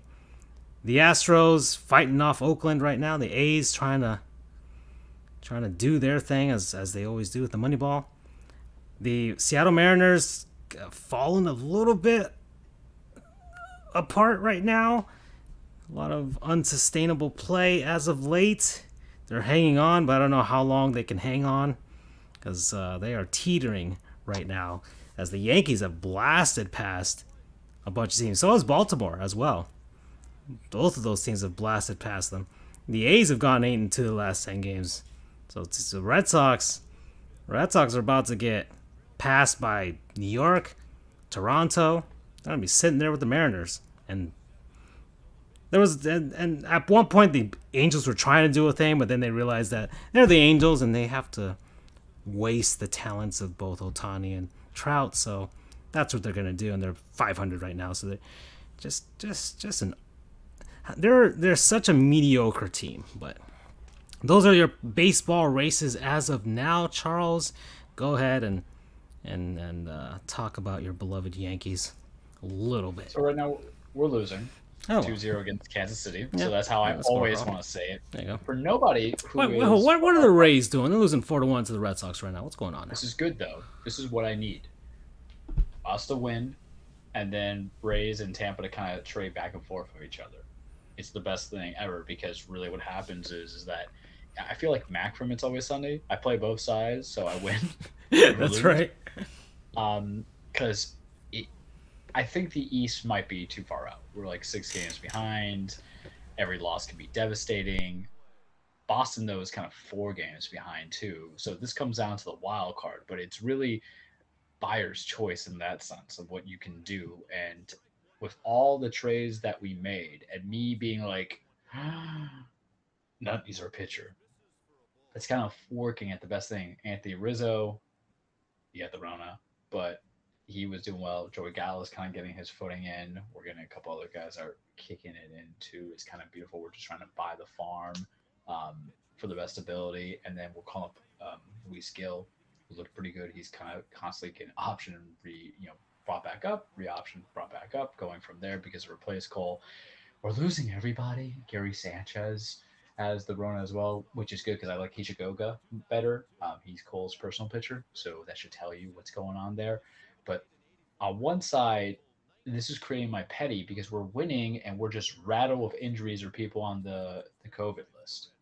And to win and have those injuries, because Gio Urshela is injured, Corey Kluber's still out, Miguel Andujar, who's kind of our utility man's, hurt as well, on top of some of the other names I kind of gave you that are out on the COVID list. It creates my petty despite everybody to be 8-2, and there are some actual good teams that we have beaten. Granted, sweating it to the 11th inning last night against Kansas City was not great. But when you look into the future of what September ball can kind of get us, maybe it's a healthy, fully situated lineup of all those people that we mentioned, plus Luis Severino coming back. Can we do it? We end the season against Tampa. We have the Rays then, and then we have Boston later in the month. It's not without question that we can get that wild card because we were so far back. And now I think we're just 2 games behind. And I feel like pulling teeth because it's like picking children. I'm making a Sophie's choice here because do I want to have the Rays absolutely beat Boston each time? Yes, but at what cost? If we lose, then we're not getting traction because let's be honest, man. Do we want to play any of these American League teams in wild card on a 1-game basis? Oakland, even without homeboy Laureano, I'm like, that's concerning. Do I want to play Toronto, who may just be getting hot right now, even though I cannot name a single player except for the Ryu Cat that they stole from Dodgers? Wait. You can't name anybody on the Blue Jays? Oh, I don't care about those irrelevant ones. Yeah, I said it. I'm talking about pitching at the end of the day. Oh, okay. I was about to say, I'm like that.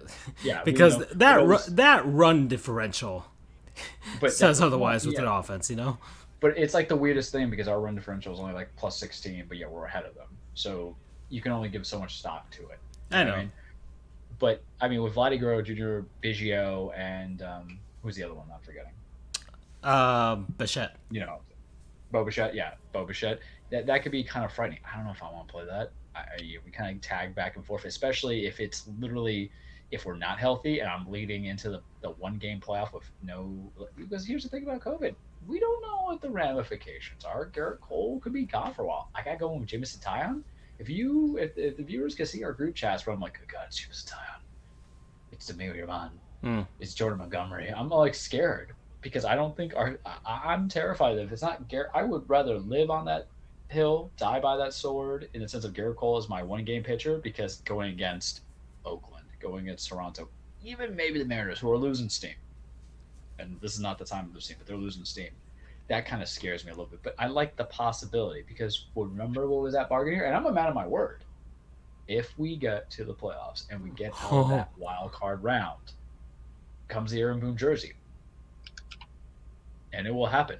But to me, this is a win-win, because if we don't make it, we still get over 500 and we don't make it into playoffs, I could say, like everybody else, oh, we were all injured, we were ravished, but that's a sad man excuse. That's the LA Lakers excuse. My happiness to it is like, maybe we fire Aaron Boone, and then I can get that Rick Renteria that I want so badly, because last night was terrible. But granted, he was ejected last night, but there was some flimsy call. Charles going to be sipping some of that Wild Bill's premium craft beer, that's for sure. Exactly. It's going to be tasting like butterscotch. You know what it's a bold flavor? You know what's a bold flavor? Honesty. Strawberry cream. I like me some fruity drinks. Yeah, exactly. I have hair on my nipples already. What do I need to make drinks that put more hair on my nipples? Let me get something that's nice and sweet. But the concept of Aaron Boone makes me happy. But I feel like out of the AL East, because there's so many good competitions in there, you have 4 out of the 5 teams that are just stacked. I think it would be a real shame to not be a representative in some way, shape, or form. When you look at the Rays, who I say, hey, we're all injured, but what's their excuse? They have no Tyler Glasnow. Yep. And they're doing just fine. No more of that sticky icky to help them out. You want to be the cream of the crop. It's not going to be like the NL where it's just Padres and Dodgers, and it kind of feels like because everybody's playing too far behind, they gave up. There's just 4 teams in the National League. All right. Yeah. I was kind of talking about the Phillies and stuff. I'm like, yeah, they're playing well now after all this time, but they're getting hot. They're getting hot enough to the point where I'm like, they could ride this to win the NL East, but they ain't winning nothing else after that. Okay. They'll get to the first round, and like the luckiest they would get is because the Brewers going to win their division, and then whoever wins the gauntlet of the NL West will at least get some rest, and then who, I guess, the Phillies will probably face off against. They'll probably face off against Milwaukee and lose. That's what's going to happen. Who wants that? But I think Andrew would agree with me, because we're both in the same division. You want to be that representative when you have strong competition, would you not? It's the same way of how you want to be the Giants coming into it for the NL, where everybody was clear, claiming the Dodgers were going to repeat, or the Padres were going to finally, catch up to Big Brother, but then they're at. Same way with the American League East, where it's like, it's all the Red Sox, it's all the Yankees, but here we are, kicking some ass, letting people know what's up. I think, whoever it is, you want to be a team that represents from that AL East, and I just want to be part of the game. I want to be there. I don't know. You always want the World Series, but in a very strong division, I wanted to say, hey, at least we kind of, went toe-to-toe, win, lose, or draw. Mm-hmm. Okay. I don't know where Andrew is. Andrew still here? Yep, I'm here. Oh, okay, yeah. Oh, man, that mic is really, really good, because your silence is super silent. That's a good mic. That was a good mic. Anything else? Let's see. We are at the hour and 34-minute mark. I do have small segments that I can pop out. I may get one out of the way, because I've got a backlog here, and I need to get these out of the way, because they were topical, but I just didn't get to them, guys. So I got to play Remember to Forget. Ooh. And he was very relevant this summer. It's Brandon Jennings. Oh, buddy. Oh, yeah. Here we go. Brandon Jennings, everybody. Played in the NBA, was a point guard. There he is. Played. He was drafted out of Lotomatica Roma, because out of high school he foregoed college, decided to go play in Italy, get paid there, and then get drafted by a team. And the team that drafted him was the Milwaukee Bucks. And he debuted in 2009, 10th overall pick. And over his career, played for the Bucks, the Pistons, the Magic, the Knicks, the Wizards, and then went back to Milwaukee, finished his career there, and then played in the G League, played in Russia, played in China, went back to Italy too. So he averaged 14.1 points per game, 3 rebounds per game, 5.7 assists per game, 38.7% shooting. And what is he currently doing? He's probably currently still partying with the Milwaukee Bucks right now. Made the all-rookie team in 2010. He claims he played one really good game that kind of cemented his peak in the NBA. And it was in his rookie year, where he scored, I think, 55 points in a game. So, yeah, that was his claim to fame. It's a Bucks rookie record. I think it's an NBA rookie record as well. So it's really that one super gigantic flash of brilliance and really his rookie season where he just peaked. He peaked there, and then he was. They paired him with Monte Ellis, right? I think so. If I remember correctly. And and he did contribute to this Milwaukee Bucks championship team because he was traded to the Detroit Pistons for Chris Middleton. Man. So there you go. So the youngest NBA player to score 50-plus points in a game. So that's why he holds a rookie record for that. And his claim to fame for the Milwaukee Bucks wasn't for being traded for Chris Middleton. It was because in the 2013 NBA playoffs, the Milwaukee Bucks faced the Miami Heat in the first round when the Heat had the big three. And he claimed after going down 0-2 to the Heat that the Milwaukee Bucks would come back, and he said Bucks in 6. They got swept, and the Heat won the finals that year over the Spurs. So he was completely wrong, but ever since then, whenever the Milwaukee Bucks ever went down 0-2 in a series, Bucks fans would remember his rallying cry and yell out Bucks in 6. And guess what happened in the NBA Finals? Bucks went down 0-2. Bucks in 6 became the rallying cry. And Brandon Jennings was there for the entire ride, including the parade. He might actually get a ring. And he hasn't played in the league since 2018. So that would be fun to see. So there you go, Brandon Jennings. Welcome back. And he's been super fun about it, really. His Instagram follow is pretty cool with the whole celebration thing. It's pretty cool that they embraced this guy. And yeah. So there you go, Brandon Jennings. That's that one. Let's see. Do I have another one I can throw out here? Did I talk about my experience with Amazon Luna? You love yourself some Amazon Luna. Give the plug. Oh, I was okay. I can't say that I loved it. Okay, I Just can't. so much of it. I can't say that I loved it. So I'm trying out, and Doug gave me a trial for Google Stadia because he actually has Google Stadia. He's paid for it, but I haven't used it yet. However, Amazon gave me a free trial of their Amazon Luna thing, which is their cloud gaming service. Tried it out, installed it on my Amazon Fire TV here, so it went directly to there. Plugged in one of my Bluetooth PC controllers to the TV. So that was really easy. It's a really easy setup. Not that complicated at all. Just plug in a controller or just hook up or just sync your Bluetooth controller to the TV and you're good to go. It's your Fire Stick.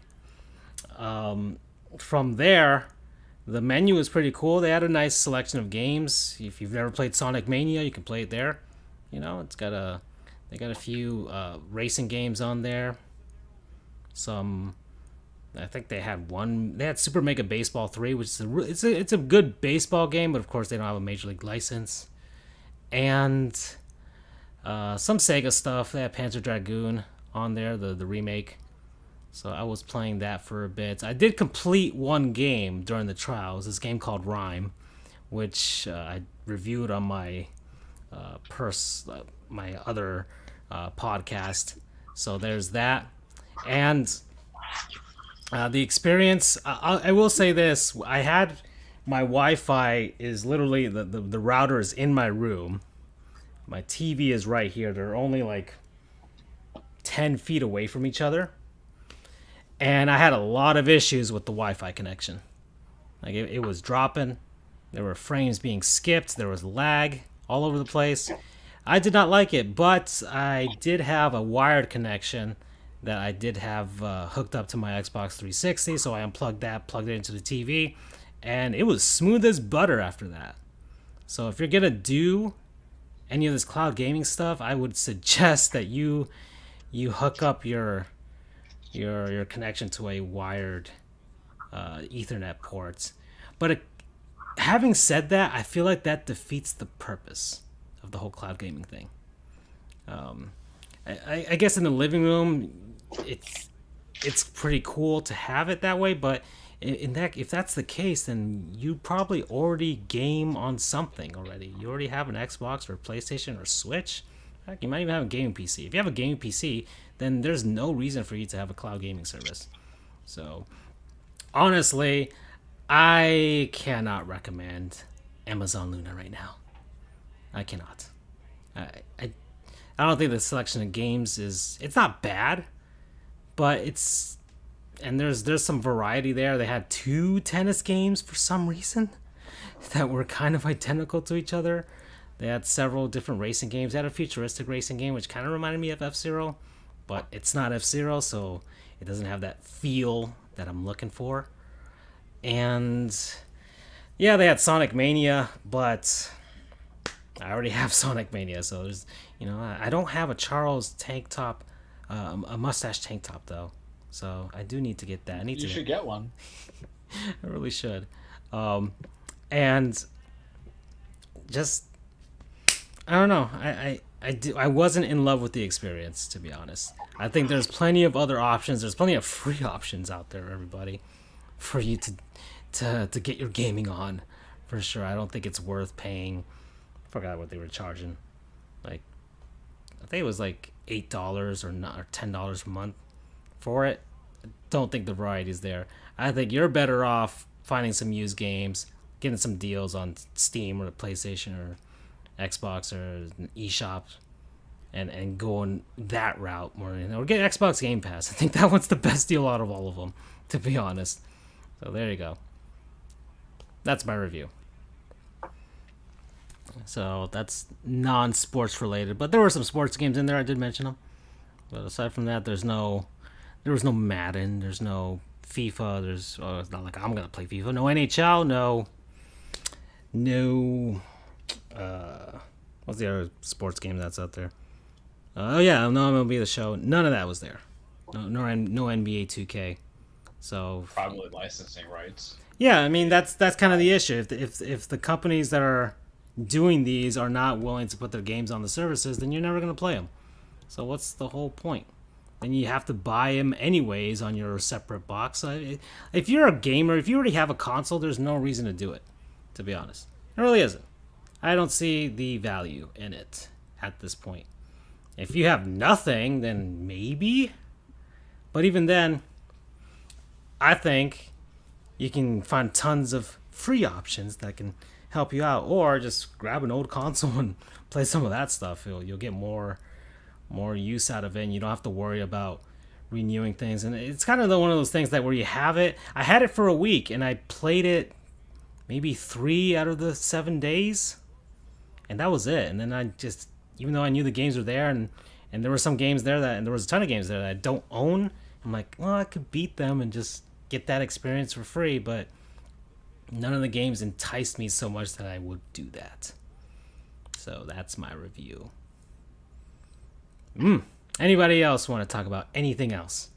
Because we're kind of like in the down period of sports, and we might actually wrap up the season soon enough. Get some of that, that break time that we usually get. Because by the time we come back, which would probably be sometime in September, we'll have college football, we'll have NFL. All right, we're going to get ready for some NHL hockey, some NBA basketball, playoff races for baseball. Like, everything's going to be going down next month. So that's kind of where we are show wise is it's August, and August is kind of like a weird month for all of this. I mean, me and Charles, man, we went through July while Andrew was off studying, and we were finding things to talk about that were non-baseball related, because basically it's just baseball right now and some of the off-season stuff. I mean, NBA trades and off-seasons going down, you know. Peyton Manning made the Hall of Fame, so he had his thing, you know. There was a preseason NFL game. Steelers beat the Cowboys in the Hall of Fame game. So that's the actual NFL has been added to the score crawl. So everybody, we can all agree we don't like Urban Meyer. Yes. this whole thing of like, you're going to figure out winners and losers, who's going to stay on the roster by doing, you know, cuts of one-on-one practices, do some competition. I'm like, no, you need people get hurt in the NFL. You need bodies, because if not, you're gonna be stuck with some practice squad guy that you didn't want to be. You don't have like 1,000 players like you do in college football, right? Andrew, how many guys are on a typical college football roster? At least 100. Yeah. Well, the NFL is what, 52, something like that. Yep. So you just don't have the bodies, and the replacement bodies. You don't want the replacement bodies. I've seen the carousel of quarterbacks the Dolphins have trotted out there. You don't want Cleo Lemon back there. John Beck. Oh my God, that is a player to remember to forget. If I ever did hear one. The list of bad quarterbacks, because people were complaining about So it went to me and my buddy talking about how both Kirk Cousins and Lamar Jackson are dumb because of their stance on the vaccine, but how Lamar Jackson is really dumb, and Kirk Cousins is just dumb. And then we're talking about why are we going to get rid of? We had goons and MVPs, right? Yeah. Oh yeah. I have goons. Oh, let's get Gobley's goons in here, right? Let's get our blood boiling. Let's do that. Well, this segues into I'll just lead to my Gottlieb goon is Lamar Jackson. You're my goon, man. I mean, I can understand whatever kind of thing people want to characterize it as being, it's my personal choice not to get the vaccine, but you've got COVID twice. You were the reason why your damn game with the Steelers kept getting delayed to a Tuesday or a Wednesday. Part of the reason why you couldn't hold in your poop. Part of the reason why you couldn't hold in your poop. And fool me once, sure, shame on you, or them, but fool me twice, shame on me kind of mindset. But man, you got the second time about it, and you're like, I don't know, I just want to see kind of like the science about it. The science is that you didn't die from it, so you didn't take it seriously. Like Anthony Rizzo. You're going to the same brothel twice and waking up with your pee burning each time. Do you not learn the lesson? You wrap up your willy to prevent the burning, you take the vaccine to prevent the dying, because you might not be lucky, especially with Delta, especially with Lambada. And even though people hate to hear it, and I can understand the idea of like, I don't want government regulation telling me to get a needle in my life because this and this and this, without going to the conspiracy theory that we all just want to kill you. We want your tax money. We don't want you dead. You can't pay taxes if you're dead. But Lamar, we like you, sure, but you definitely show your immaturity of the mind. You definitely know that you're 24 and you have that whole like young, wild, free concept, because man, if I had that shit once, I'll get a vaccine in a second. I know people who have had it and they got a vaccine. And in my head, I'm like, well, why would I need it if, I've already had it to get the vaccine? But then I'm like, but all these various stuff like that, don't you want to be careful? Don't you not want to? Because you're a quick contamination, not once, but twice. You want to be the guy who goes to 3 or 4 times. You want to be 50 Cent and say, hey, I got shot 9 times. Now I made some okay rap albums. Now I made a TV show on Power. Don't be that guy. Lamar, what's going on, man? I worry about you. You want your big money because you're going to get the season canceled, and then everybody in your locker room is going to beat your ass silly because they're going to get pro-rated contracts. You want to know why you should contemplate going to the vaccine? Go talk to the MLB players who want to play a shortened season, and then they get their fully guaranteed contracts. Granted, it's a little bit different because that's when everything started, but it all could happen. That's why the NFL is instituting this whole concept of getting high vaccination rates. And people, yes, they might feel pressure to it. Fine, opt out. Take the less salary. That didn't stop people from doing it last year. Go ahead and do it if you feel like you don't want your organization to go for there. Or do what every other successful person does when they hate their establishment, they hate their bosses. Quit. Go quit. Go ahead, do it. I feel like the TikTok video guy, it was like the IKEA. He's like, go ahead, do it. I don't even work here. But you just make no sense to me. When I was 4 years old, and I'll leave it at this, my grandmother, I was in Jackson Heights or I was in Queens and I was wearing shorts because I wore shorts back then, I guess, kids above the knee. I was jumping around a glass, a broken puddle of glass because I was a little kid and my grandma was like, Charles, don't do it. You're going to hurt yourself. And I'm going to, and here's the thing about mothers and grandmothers, especially of the Hispanic side. If you get hurt doing something that they told you was going to happen, they don't let it down. So later that night, my grandmother is removing glass from my kneecap. I still have the scar to this day. And I never jumped around in a puddle of glass ever again. Lamar, use that logic because third time, you ain't gonna be so lucky.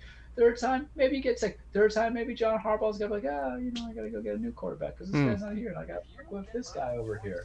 And plus, in a contract year too. I don't know, man. That's my goon. Yeah. That's a good one.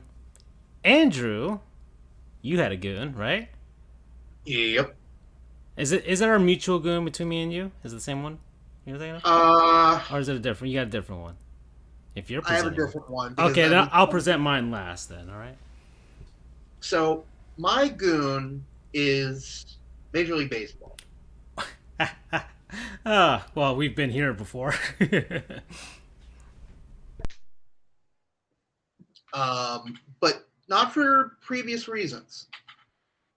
They have decided to partner up with Barstool. Oh, I know this one. Yes. And for anyone who doesn't know, I'm not going to go into a ton of detail because, well, I could go on for an hour about it. But Barstool is not a good organization. I don't like if there's a Barstool article or whatever, I like somebody links to, I don't even click on them. I really don't. The only saving grace of Barstool are the local affiliate organization, like UCF Barstool. But I don't really count those because they're pretty separate from the main organization, if you will. But Barstool, the main entity, is god-awful. And I can't find any reason to see why Major League Baseball would decide to partner up with them.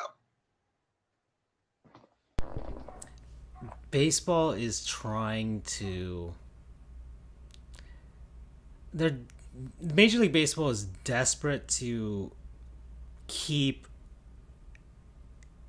or trying to grab our demographic, are the millennials and the Zoomers right now. That's what baseball is trying to grab right now because they're hanging on for dear life to Gen Xers and Boomers at this moment because that's kind of their core demographic at this point. They're trying to do all these things, but they're very desperate about keeping or getting our demographic because our demographic, millennials and Zoomers, are watching really less sports in general. I just watched a YouTube video about this, how our generation, because of various factors, whether it's what you want to say, we all have ADHD and attention span disorder, all that stuff. Whether it's that, we have less interest in watching live sports because of the time commitment that it takes, because there's other things to do with all the other entertainment options we got with all the streaming platforms and video games and music and, heck, Kindles or whatever, things like that baseball and watching live sports isn't that much of a priority for us. And it's kind of been like that. And we know baseball is trying to change with the whole extra inning rules and things like that. But baseball also doesn't take enough steps, or I don't know. It seems like they find a way to shoot themselves in the foot, and they're not doing things the way that I think they should. I think they should be more definitive with their actions than anything else. And with this is kind of like a this is the fellow kids might like this, so let's hang on to this. So that's what they think what they're trying to do right now. And Barstool is very problematic because they've had controversies with regards to how they've treated minorities, how they've treated women, how they've treated other religious groups and things like that. They've got a lot of issues. Hell, They've got a they lot of issues. Just today, they objectified the ball girl is sort of an old-fashioned term, but Is it the one in the Los Angeles Dodgers game? yeah, they The just one said that tackled that dude? They just called her a 24-year-old rocket and showed a picture of her in a bikini. Like, come on. That's unfortunately the male culture. That's Barstool Sports. That's what they were founded on. That is what they believe. That is what I told you. One of my friends got hired by them, and that I went to Florida State with, and I was happy for him, but I was also like, oh, it sucks. It's Barstool Sports because we know it's the dude bro frat boy mentality up there. We know this. We know what it is. We know that's what they're catering to. And Major League Baseball wants some of that pie because the other pie is starting to get old and starting to rot. And you got to throw it out at some point. Oh, this has been a delightfully foodie episode. I like this. we had the debate about the empanadas and the Hot Pockets for a good 45 minutes. And now we're talking about this. But yeah, that's a good one, Andrew. I agree with you on this one. I was kind of like, oh well. Here we go.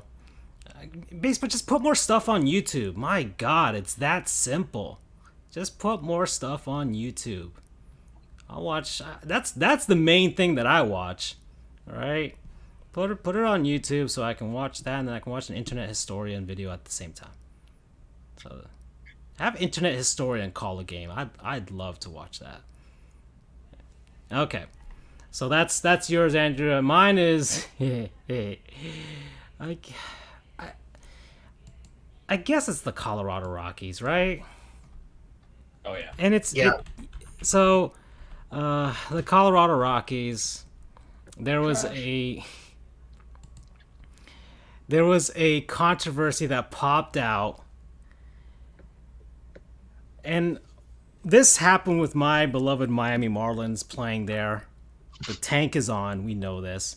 But Lewis Brinson has been having a bit of a renaissance since his last call-up, and he was one of the guys that we traded for Christian Yelich, and he's having a nice stretch of games, and happy for him. He's from South Florida, he's from Broward County. I want him to do well. And he grew up liking the Marlins, so I have nothing against them. And so, a game, the last game of that series against the Rockies, somewhere towards the end of the game, there was a guy yelling, and on, I guess, first playthrough, on live playthrough, it sounded like he was saying the N-word to him. And Lewis Brinson is African American, everybody. And With a hard R, no less. yes, with the hard R. This is another Always Sunny in Philadelphia reference, I guess. And it sounded like that. It was like two times that it was yelled out, and then it stopped.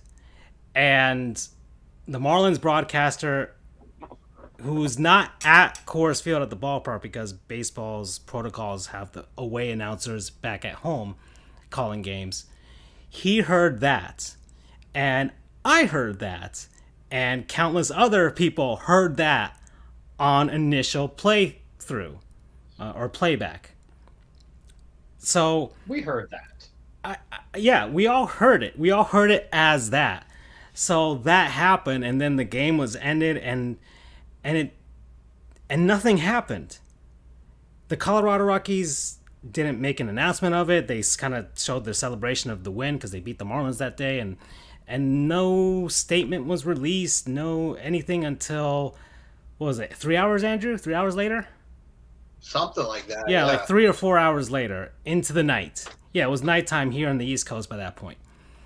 And between those 3 hours, people were like, people were outraged and things like that. And of course, when people are outraged on Twitter, you get both extremes. So there are certain people that were unfollowed, for sure, by a lot of people because of certain beliefs. And then things happened. Eventually, the Rockies came out with a statement that they had done the investigation. They hadn't found anything at that point 3 hours later. But then I think yesterday there was a conclusion to the investigation in which they found the fan, and apparently it was this fan wearing a white Rockies jersey or something behind home plate that was yelling out towards the Rockies mascot, who in the initial view, you could see him in like the top left corner. He was making his way down to the home plate seats, and he was yelling out for the Rockies mascot, who was a Triceratops named Dinger. And that's what was yelled. And between the night before, when this all happened, there were people making that argument, oh, he's yelling for the Rockies mascot. Because if you listen closely, he's saying Dinger. While other people were hearing the N-word. And it was kind of like a very awful version of that blue black dress, white gold dress controversy that we had years ago. And it was like some people heard that, some people heard the other thing. I heard that initially. I heard the bad thing initially. That's what I thought, and I re-listened to it. I'm like trying to think of like, well, did he say Dinger? I mean, and my thing was people were pointing to that fan behind home plate because you could clearly see him on the camera and waving towards the mascot. But for me, I was like, well, I don't see his mouth moving, and I don't feel like it's him. I don't feel like it's that specific dude. I thought it was, maybe it's a microphone somewhere in the outfield where you can't see nobody. And that was what was heard. Well, that's what the Rockies came up with, their conclusion. That's how it is. It's settled. I'm not going to inquire much more than that for myself. But because of this, a lot of players have spoken out, especially black players have spoken out about like the awful things that they've heard in their playing careers from people. And it's not like this was so far-fetched that it wasn't a possibility. So I guess our goons are the Rockies for taking all this time, and maybe it was their due diligence trying to make sure not, but it took them 3 hours just to put out something where at least do it within half an hour of the game ending. Because what they put out was a very generic statement. And if you're gonna put out a generic statement, then at least do it fast, because you should have all of those statements on standby, really. And that's really the goonish part. If that's what they came up with, I don't have any more facts than that. I can't speculate any more than that, and we'll leave it at that. But there were people on Twitter that showed their true colors of what they believe, and unfortunately, over the last 5-6 years, a lot of those people have been empowered to show what they're really about with regards to their belief of other human beings. So there. So Rockies, look what you did. You could have named your mascot something. You could have named him Tater the Triceratops, but you didn't. Yeah. And honestly, even when I thought that he said the N-word, I knew that the Rockies were going to and should do their due diligence and not jump to conclusions. And as I was commenting on Twitter, I was telling you guys, at least come out with some statement, some generic statement. Doesn't have to condemn the action necessarily, and just say, we're investigating. However, we do not we condemn any sort of language used in our ballpark, and will investigate fully and some other generic bullshit.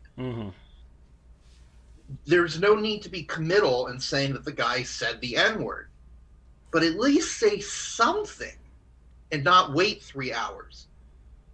Yeah, I feel like I can't fault whoever the social media person is, but at the same time, I'm not at all, because they probably had to go to higher ups before this, but whoever the higher ups are, listen, just you put out the generic statement fast, and then you're like, we'll have more. We'll try and have we'll have more when we have it, and that would have at least wouldn't have resolved everything, because it's Twitter and social media, and people were gonna be up in arms and stuff like that on either side, regardless. But it might have quelled things down a little more, So, and now today has been people apologizing for their original statements and stuff like that and stuff. But the thing is, it wasn't for the original statements. It's more about accusing a certain individual, because some people were like, "Oh, it was that guy behind home plate." Once again, for me, it was like, I didn't think it was that guy behind home plate. I thought it was somebody else somewhere in the outfield or something that was yelling something and nobody heard him. That's what I thought. So. You would think that they would have emergency protocols, like if there's a fire at the stadium, if there's a cat on the field, that was someone's putting racial slurs. That was my thing. That's what I think. I thought you should have this stuff on standby. That way you just you go to the drafts, you hit copy and paste, and you put it on there, and just like, okay, there it is. All right, let's do the investigation now, and then come out with whatever. So, but that's how they handled it. It's just goons for the way they handled it. And if that's the result of it, then so be it. So be it. All right. But Rockies fans, you've been warned. You become a goon on Sports Goofs. It's a blemish. It is a blemish. Yeah. The only way to resolve that is if you buy a Charles Mustache tank top. Listen, I'll forget. I'll accept this whole like you really said dinger when I know what you said is what you said. If you. Yeah, I'll sell out. I'll sell for cash. But my comment on it real quickly, because I think it's short and sweet, is he said it. I know. I don't know if that's a particular person that commented, but I know a word was said. It does not have to be that particular person. People, man, it's a big saying. Just as you said, home plate, but it could be anybody else. But come on, man, it's dead silent. Guy says out of nowhere, because everyone was saying dinger in the beginning. I sent you the short clip and I sent you the full clip. So everybody was saying dinger early, and then once it got to dead silent, then he says something like, "Guys, come on, what Occam's razor? Drunk white guy at a baseball game." Bam. I feel like that was. I mean, that's what it was. That's what the Rockies came up with. I can't speculate no more, but that's what I heard too. So, and after reading what other players have written about their experiences, it's like, well, this isn't that far-fetched, guys. It's not. And, heck. Plus, who calls for a mascot? Well, according to that guy who's calling out for his grandkids, but once again, I don't think it was that specific guy. I don't think it was. No, guys, I lived in Polk County, Florida for about a good 5 years of my life. I know what was said. I had Klansmen as neighbors. I know what was said. Okay, well, let's go to the opposite of that. Let's go to a real MVP. And my real MVP is Twitter. Yeah, because Twitter is a double-edged sword. And today, they have suspended the account of Aubrey Huff. Thank you, Twitter. So, good has come out of this. I guess it's so. Aubrey Huff, noted piece of shit, noted asshole, noted what more insults. Just call him whatever the hell you want, because he is an awful human being, a former. Yeah. Do you think he would have to get a dictionary though? I don't think he's smart enough to know. He should be a player to remember to forget, but he always pops his awful little brain out to spew out all kinds of awful things to people so you don't forget them. Well, he doesn't have no platform no more because he is suspended from Twitter. Everybody. So he's had years of this being racist, being misogynistic, being homophobic, transphobic, all kinds of stuff. He's phobic about everything except, well, look at him. Look at him. Look at him. That's he is. He's just awful. He's an awful human being. He is just an awful, awful human being. And his his latest one is about what got him suspended was his comment about liberal Karens, and well, it finally that was what did it. That was the straw that finally broke this camel's back, and this camel should have been beaten long time ago. So he's gone. He's gone from Twitter, guys. Aubrey Huff, who somehow won 2 World Series rings. He is the only guy, I think, that was not invited to the San Francisco Giants 10th anniversary celebration for their, I think that was this season, because they couldn't celebrate it last year, for their 2010 championship. So he was the only one not invited because he's just a bad guy. Played for the Rays, played for the Orioles, very briefly for the Tigers, and then finished out his career with San Francisco, won 2 rings, and went to the University of Miami. He's from Ohio, but lived in Texas. I mean, he's gone, guys. He's gone. So, yay Twitter. Yay whoever reported him. And I'm sure it was lots of people that reported him, that have been reporting him for years, and finally Twitter listened. So there we go. Okay, I think we're running late, guys. So let's. Charles, do you have anything for the cage? I do. Okay. I do. It's gonna be a different kind of cage, though. Okay. We'll transition to it because we're improv in it. We're going off topic, but we never go off the cuff on the intros, boys. Every TV show needs its intro song. We're doing this. We don't do cold opens here. We're not The Office. Welcome, everybody. Your weekly Truplex The Cage with Charles. Full disclaimer: wrestling is not fake. It is scripted. It is a song. It is a dance. It is ballet. It's a big scripted stage fight. Men and women beating the holy hell out of each other, trying to chase championships, establish a legacy, just to try to get one over in front of the crowds and be relevant, trying just to keep their jobs when they can. And y'all know what I'm on. I'm on the petty train. And this petty train is going to choo-choo land of FU Vince up until probably the end of this month. What do we know that we got going on? SummerSlam, August 21st. What do we also know that we got going on? NXT TakeOver 36, the 22nd. What is that all related to? Charles's birthday week. It makes sense that Vince is going to give me matches I want on both shows, such as John Cena and Roman Reigns, and then he's going to give me turds like Goldberg and Bobby Lashley. It just happens all the times. But let's kind of do the quick recap, and we're going to do a character study. We're going to do a character focus. That's how we're going to make it different, but quick recaps. AEW, man, I'm good. Man, I'm good. Fellas, I'm good, right? Literally, when we get off the show, who's the new number 1 contender? The thing happened. The thing happened. Christian Cage, your new number 1. I guess we're doing that for All Out. I don't know. It may or may not go there. They're still building up the whole. Hangman stuff. So it's like I'm interested in seeing what we're doing. But what are we doing here? What are we going to accomplish? Other stuff going on in AEW, or I'll go critiques and criticisms. How about that? I'm on the petty train, so I gotta be petty train for everybody. Critiques and criticisms. I'm not crazy about like delaying the Hangman thing. You have the crowds back, take advantage of it because you don't know if you're gonna have it again soon with these numbers of LaMotta and Delta. You might end up losing that out. So let Hangman get his coronation at All Out in September. I believe that's the next pay-per-view. While you can, because time is literally of the essence.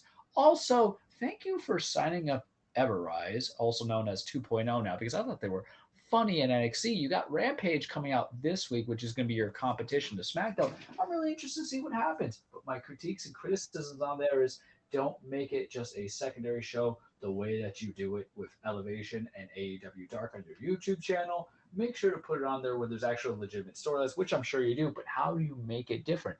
Hell, man.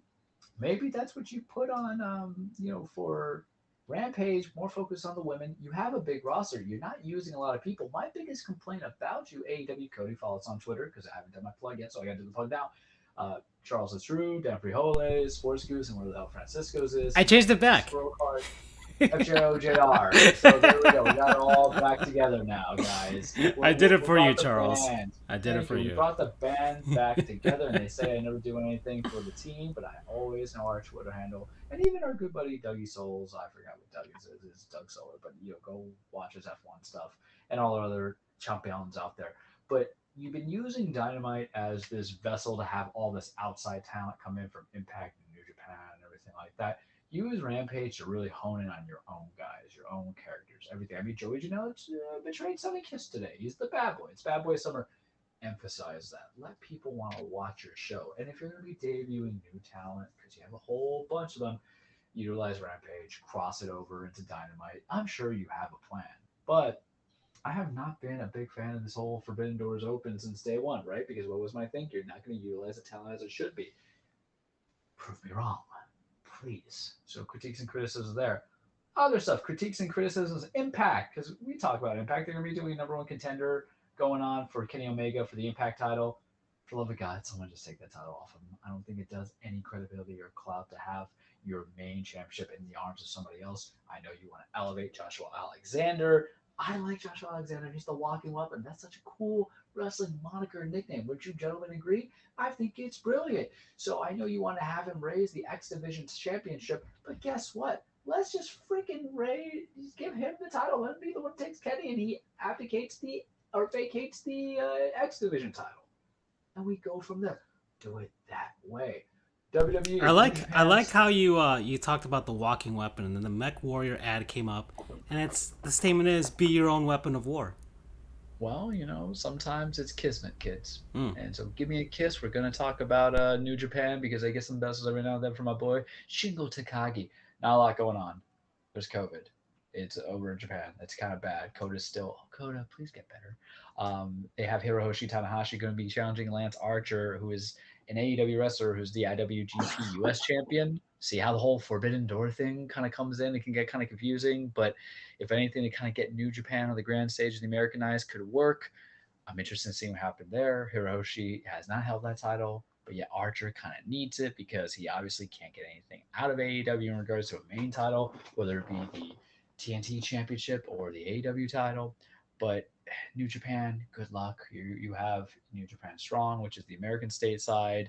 You got to build some contenders in there, right? We know we're going to do Evil and Shingo. Let's see what comes out of it. But not a whole lot of critiques or criticisms just yet. You have Resurgence coming on. It's going to be Jay White versus Dave Finlay. That's what he's doing over at Impact, on top of other things.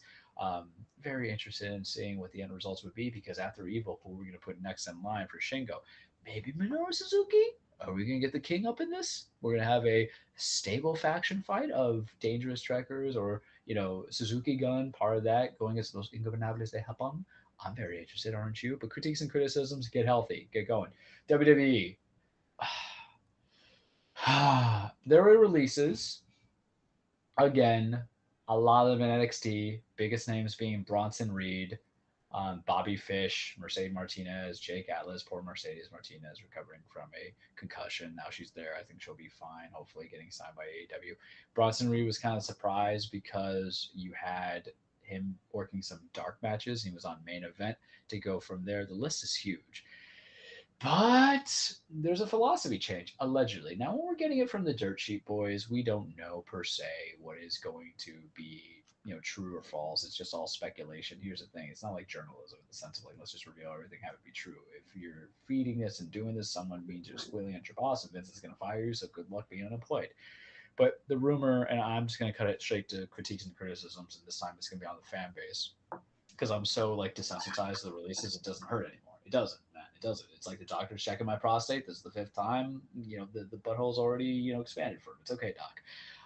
That's what Vince does to me. You got to understand that. But the critiques and criticisms of this is they're saying that NXT, the vision for Vince is he doesn't want any more small people. He wants big old heavyweight people.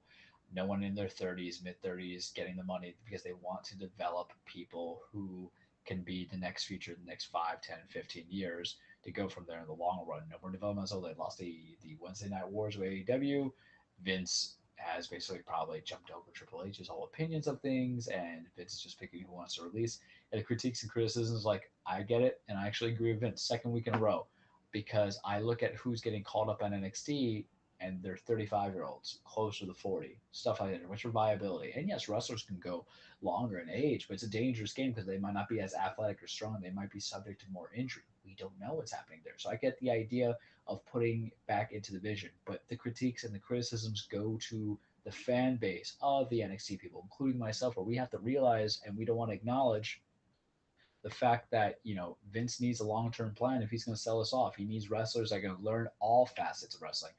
You're not a wrestler in WWE. You're an entertainer. He has indoctrinated you with that idea about being sports entertainment, where you got to have a character, you have to have a build, you have to have a type, you have to have a look. And there is some truth. We have smaller people on the NXT roster who can wrestle their asses off, but can they create the image of a champion, of a fighter? Because why?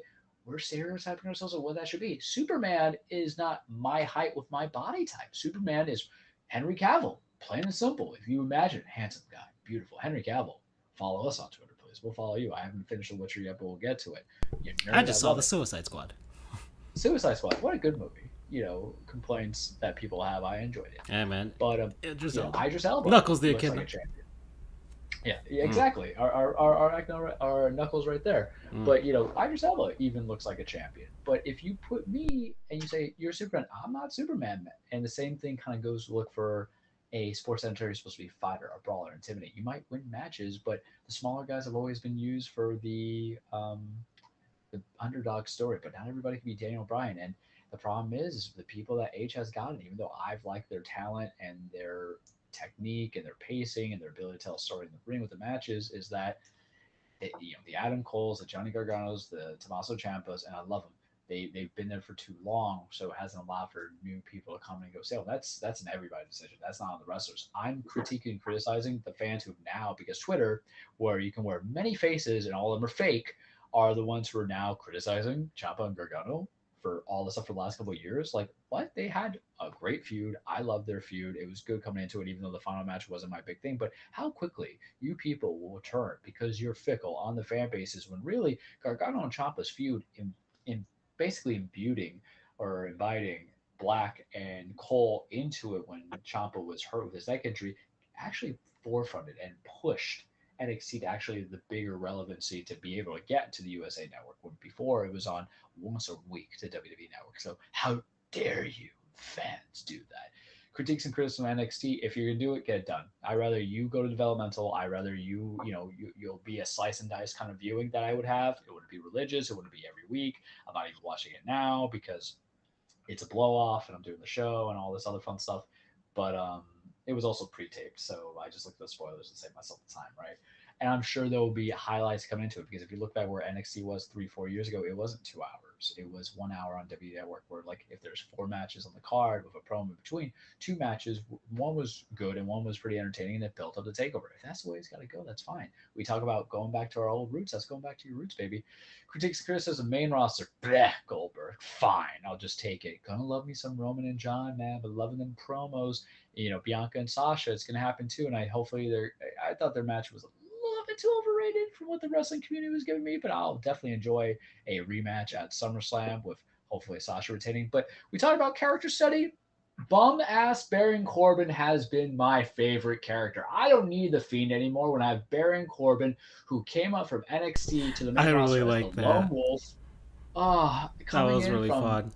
It was great. It was great because he has had so many character changes, and he has that old school heel heat. So a little background about Baron: went to NXT, never won any titles, got called up. He was the Lone Wolf, and then won the U.S. Championship. Then switched up and became not commissioner, but Constable Corbin, and then won King of the Ring and became King Corbin. And he lost his crown to Shinsuke Nakamura. So now he's like Sad Corbin, but Pat McAfee called him bum ass Baron Corbin a couple weeks ago, and now I have loved it where he's just going into spiraling depression. I have never related to a character in wrestling in my life more than this.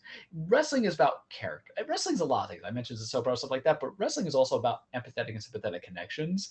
And you have a guy who has been a heel for 6 of his years on the main roster that he's going to go over. He's going to become a babyface. This TikTok video, I was cracking up about it. He's begging people It's for like money. someone can't see me. Yeah, right? My God, God. I loved it. He went from SmackDown to Raw because he's trying to make money. And then the money that he's asking for is like $100,000 to pay his bills and everything. And then like last night on Raw, there was a fan trying to give him $1. You're bringing into it, man. Character studies are great. You can have big, muscly guys, but I'll take, somebody who is a aloof character, relatable, that's interesting over big, muscly guys or a great technical wrestler. That's what made, truthfully, The Fiend interesting. It's just he got booked terribly. But you have something like this, I love it because the little like crying that he did at the end when he realized that he was not getting paid for it. He's Big Baby Baron. That's what me and my buddy Tony used to call him. But now he's bum ass Baron Corbin. He's down his luck. He's sad. He misses his money. His wife left him. She took the kids. He had to sleep in the production company's trailer to get everywhere. No one wants to deal with him. He doesn't know how to tie his shirt or button his shirt. He's losing his hair. Aside from the hair, because I have a great pristine head of hair. I am this man sometimes. I have been there in my life, circa 2013, 2014. I get that. I love it. It's a great character study. If I had to say, I send you guys promos. I don't really send you matches. That's of your own choice. But I always send you promos or little things. Expect more from bum-ass Baron Corbin, quoting Pat McAfee, or Sad Corbin. Guys, it's so good that when his theme song's on, and Baron has an excellent theme song with I Bring the Darkness, but they go with this whole like he's broke thing even further, where they only play 10 seconds of a song because that's all he can afford. That kind of mentality. It is good. It is what you want in wrestling, because it's gonna get, right now for the live crowd. It's because before you always want to bear around for the crowd because it's go home. I mean, people are agreeing with this. This is great. Oh, it's so good because out of all the times wrestling, because we're not strong men, the three of us, right? I'm kind of strong, but I'm not this strong. It's like Millhouse's dad.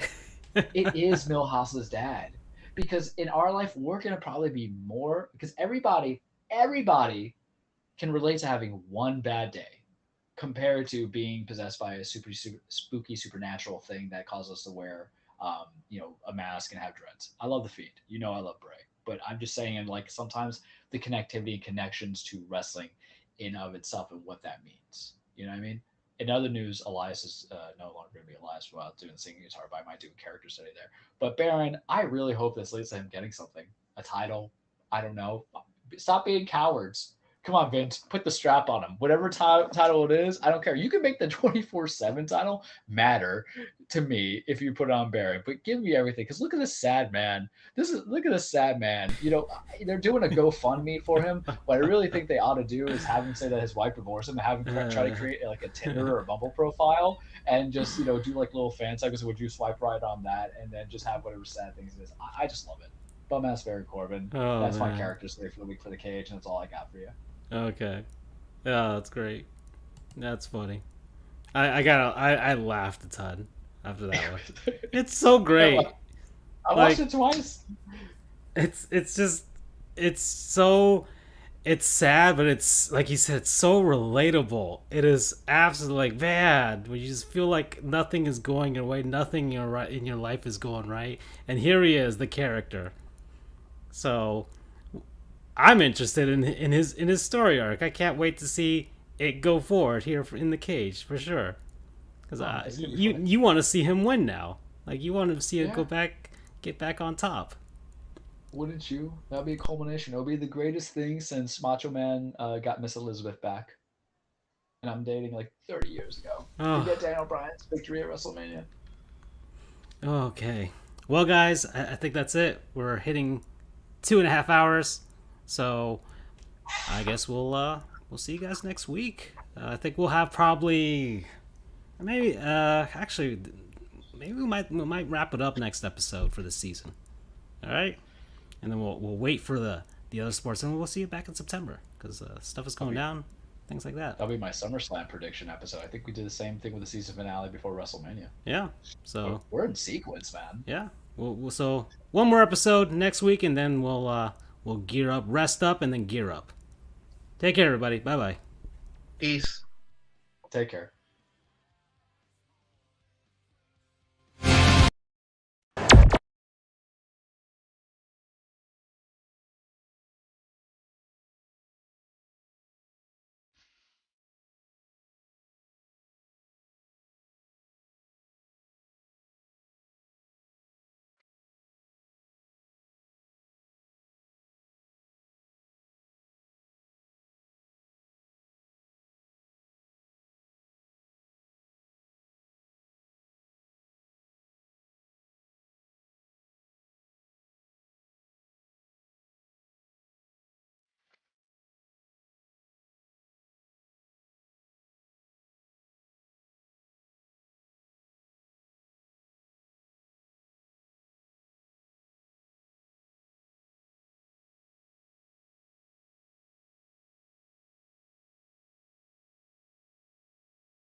Here we are at Turner Field on Hank Aaron Drive in Georgia's capital city, Atlanta. Welcome to Interleague Baseball, a game between the Cleveland Indians and the Atlanta Braves.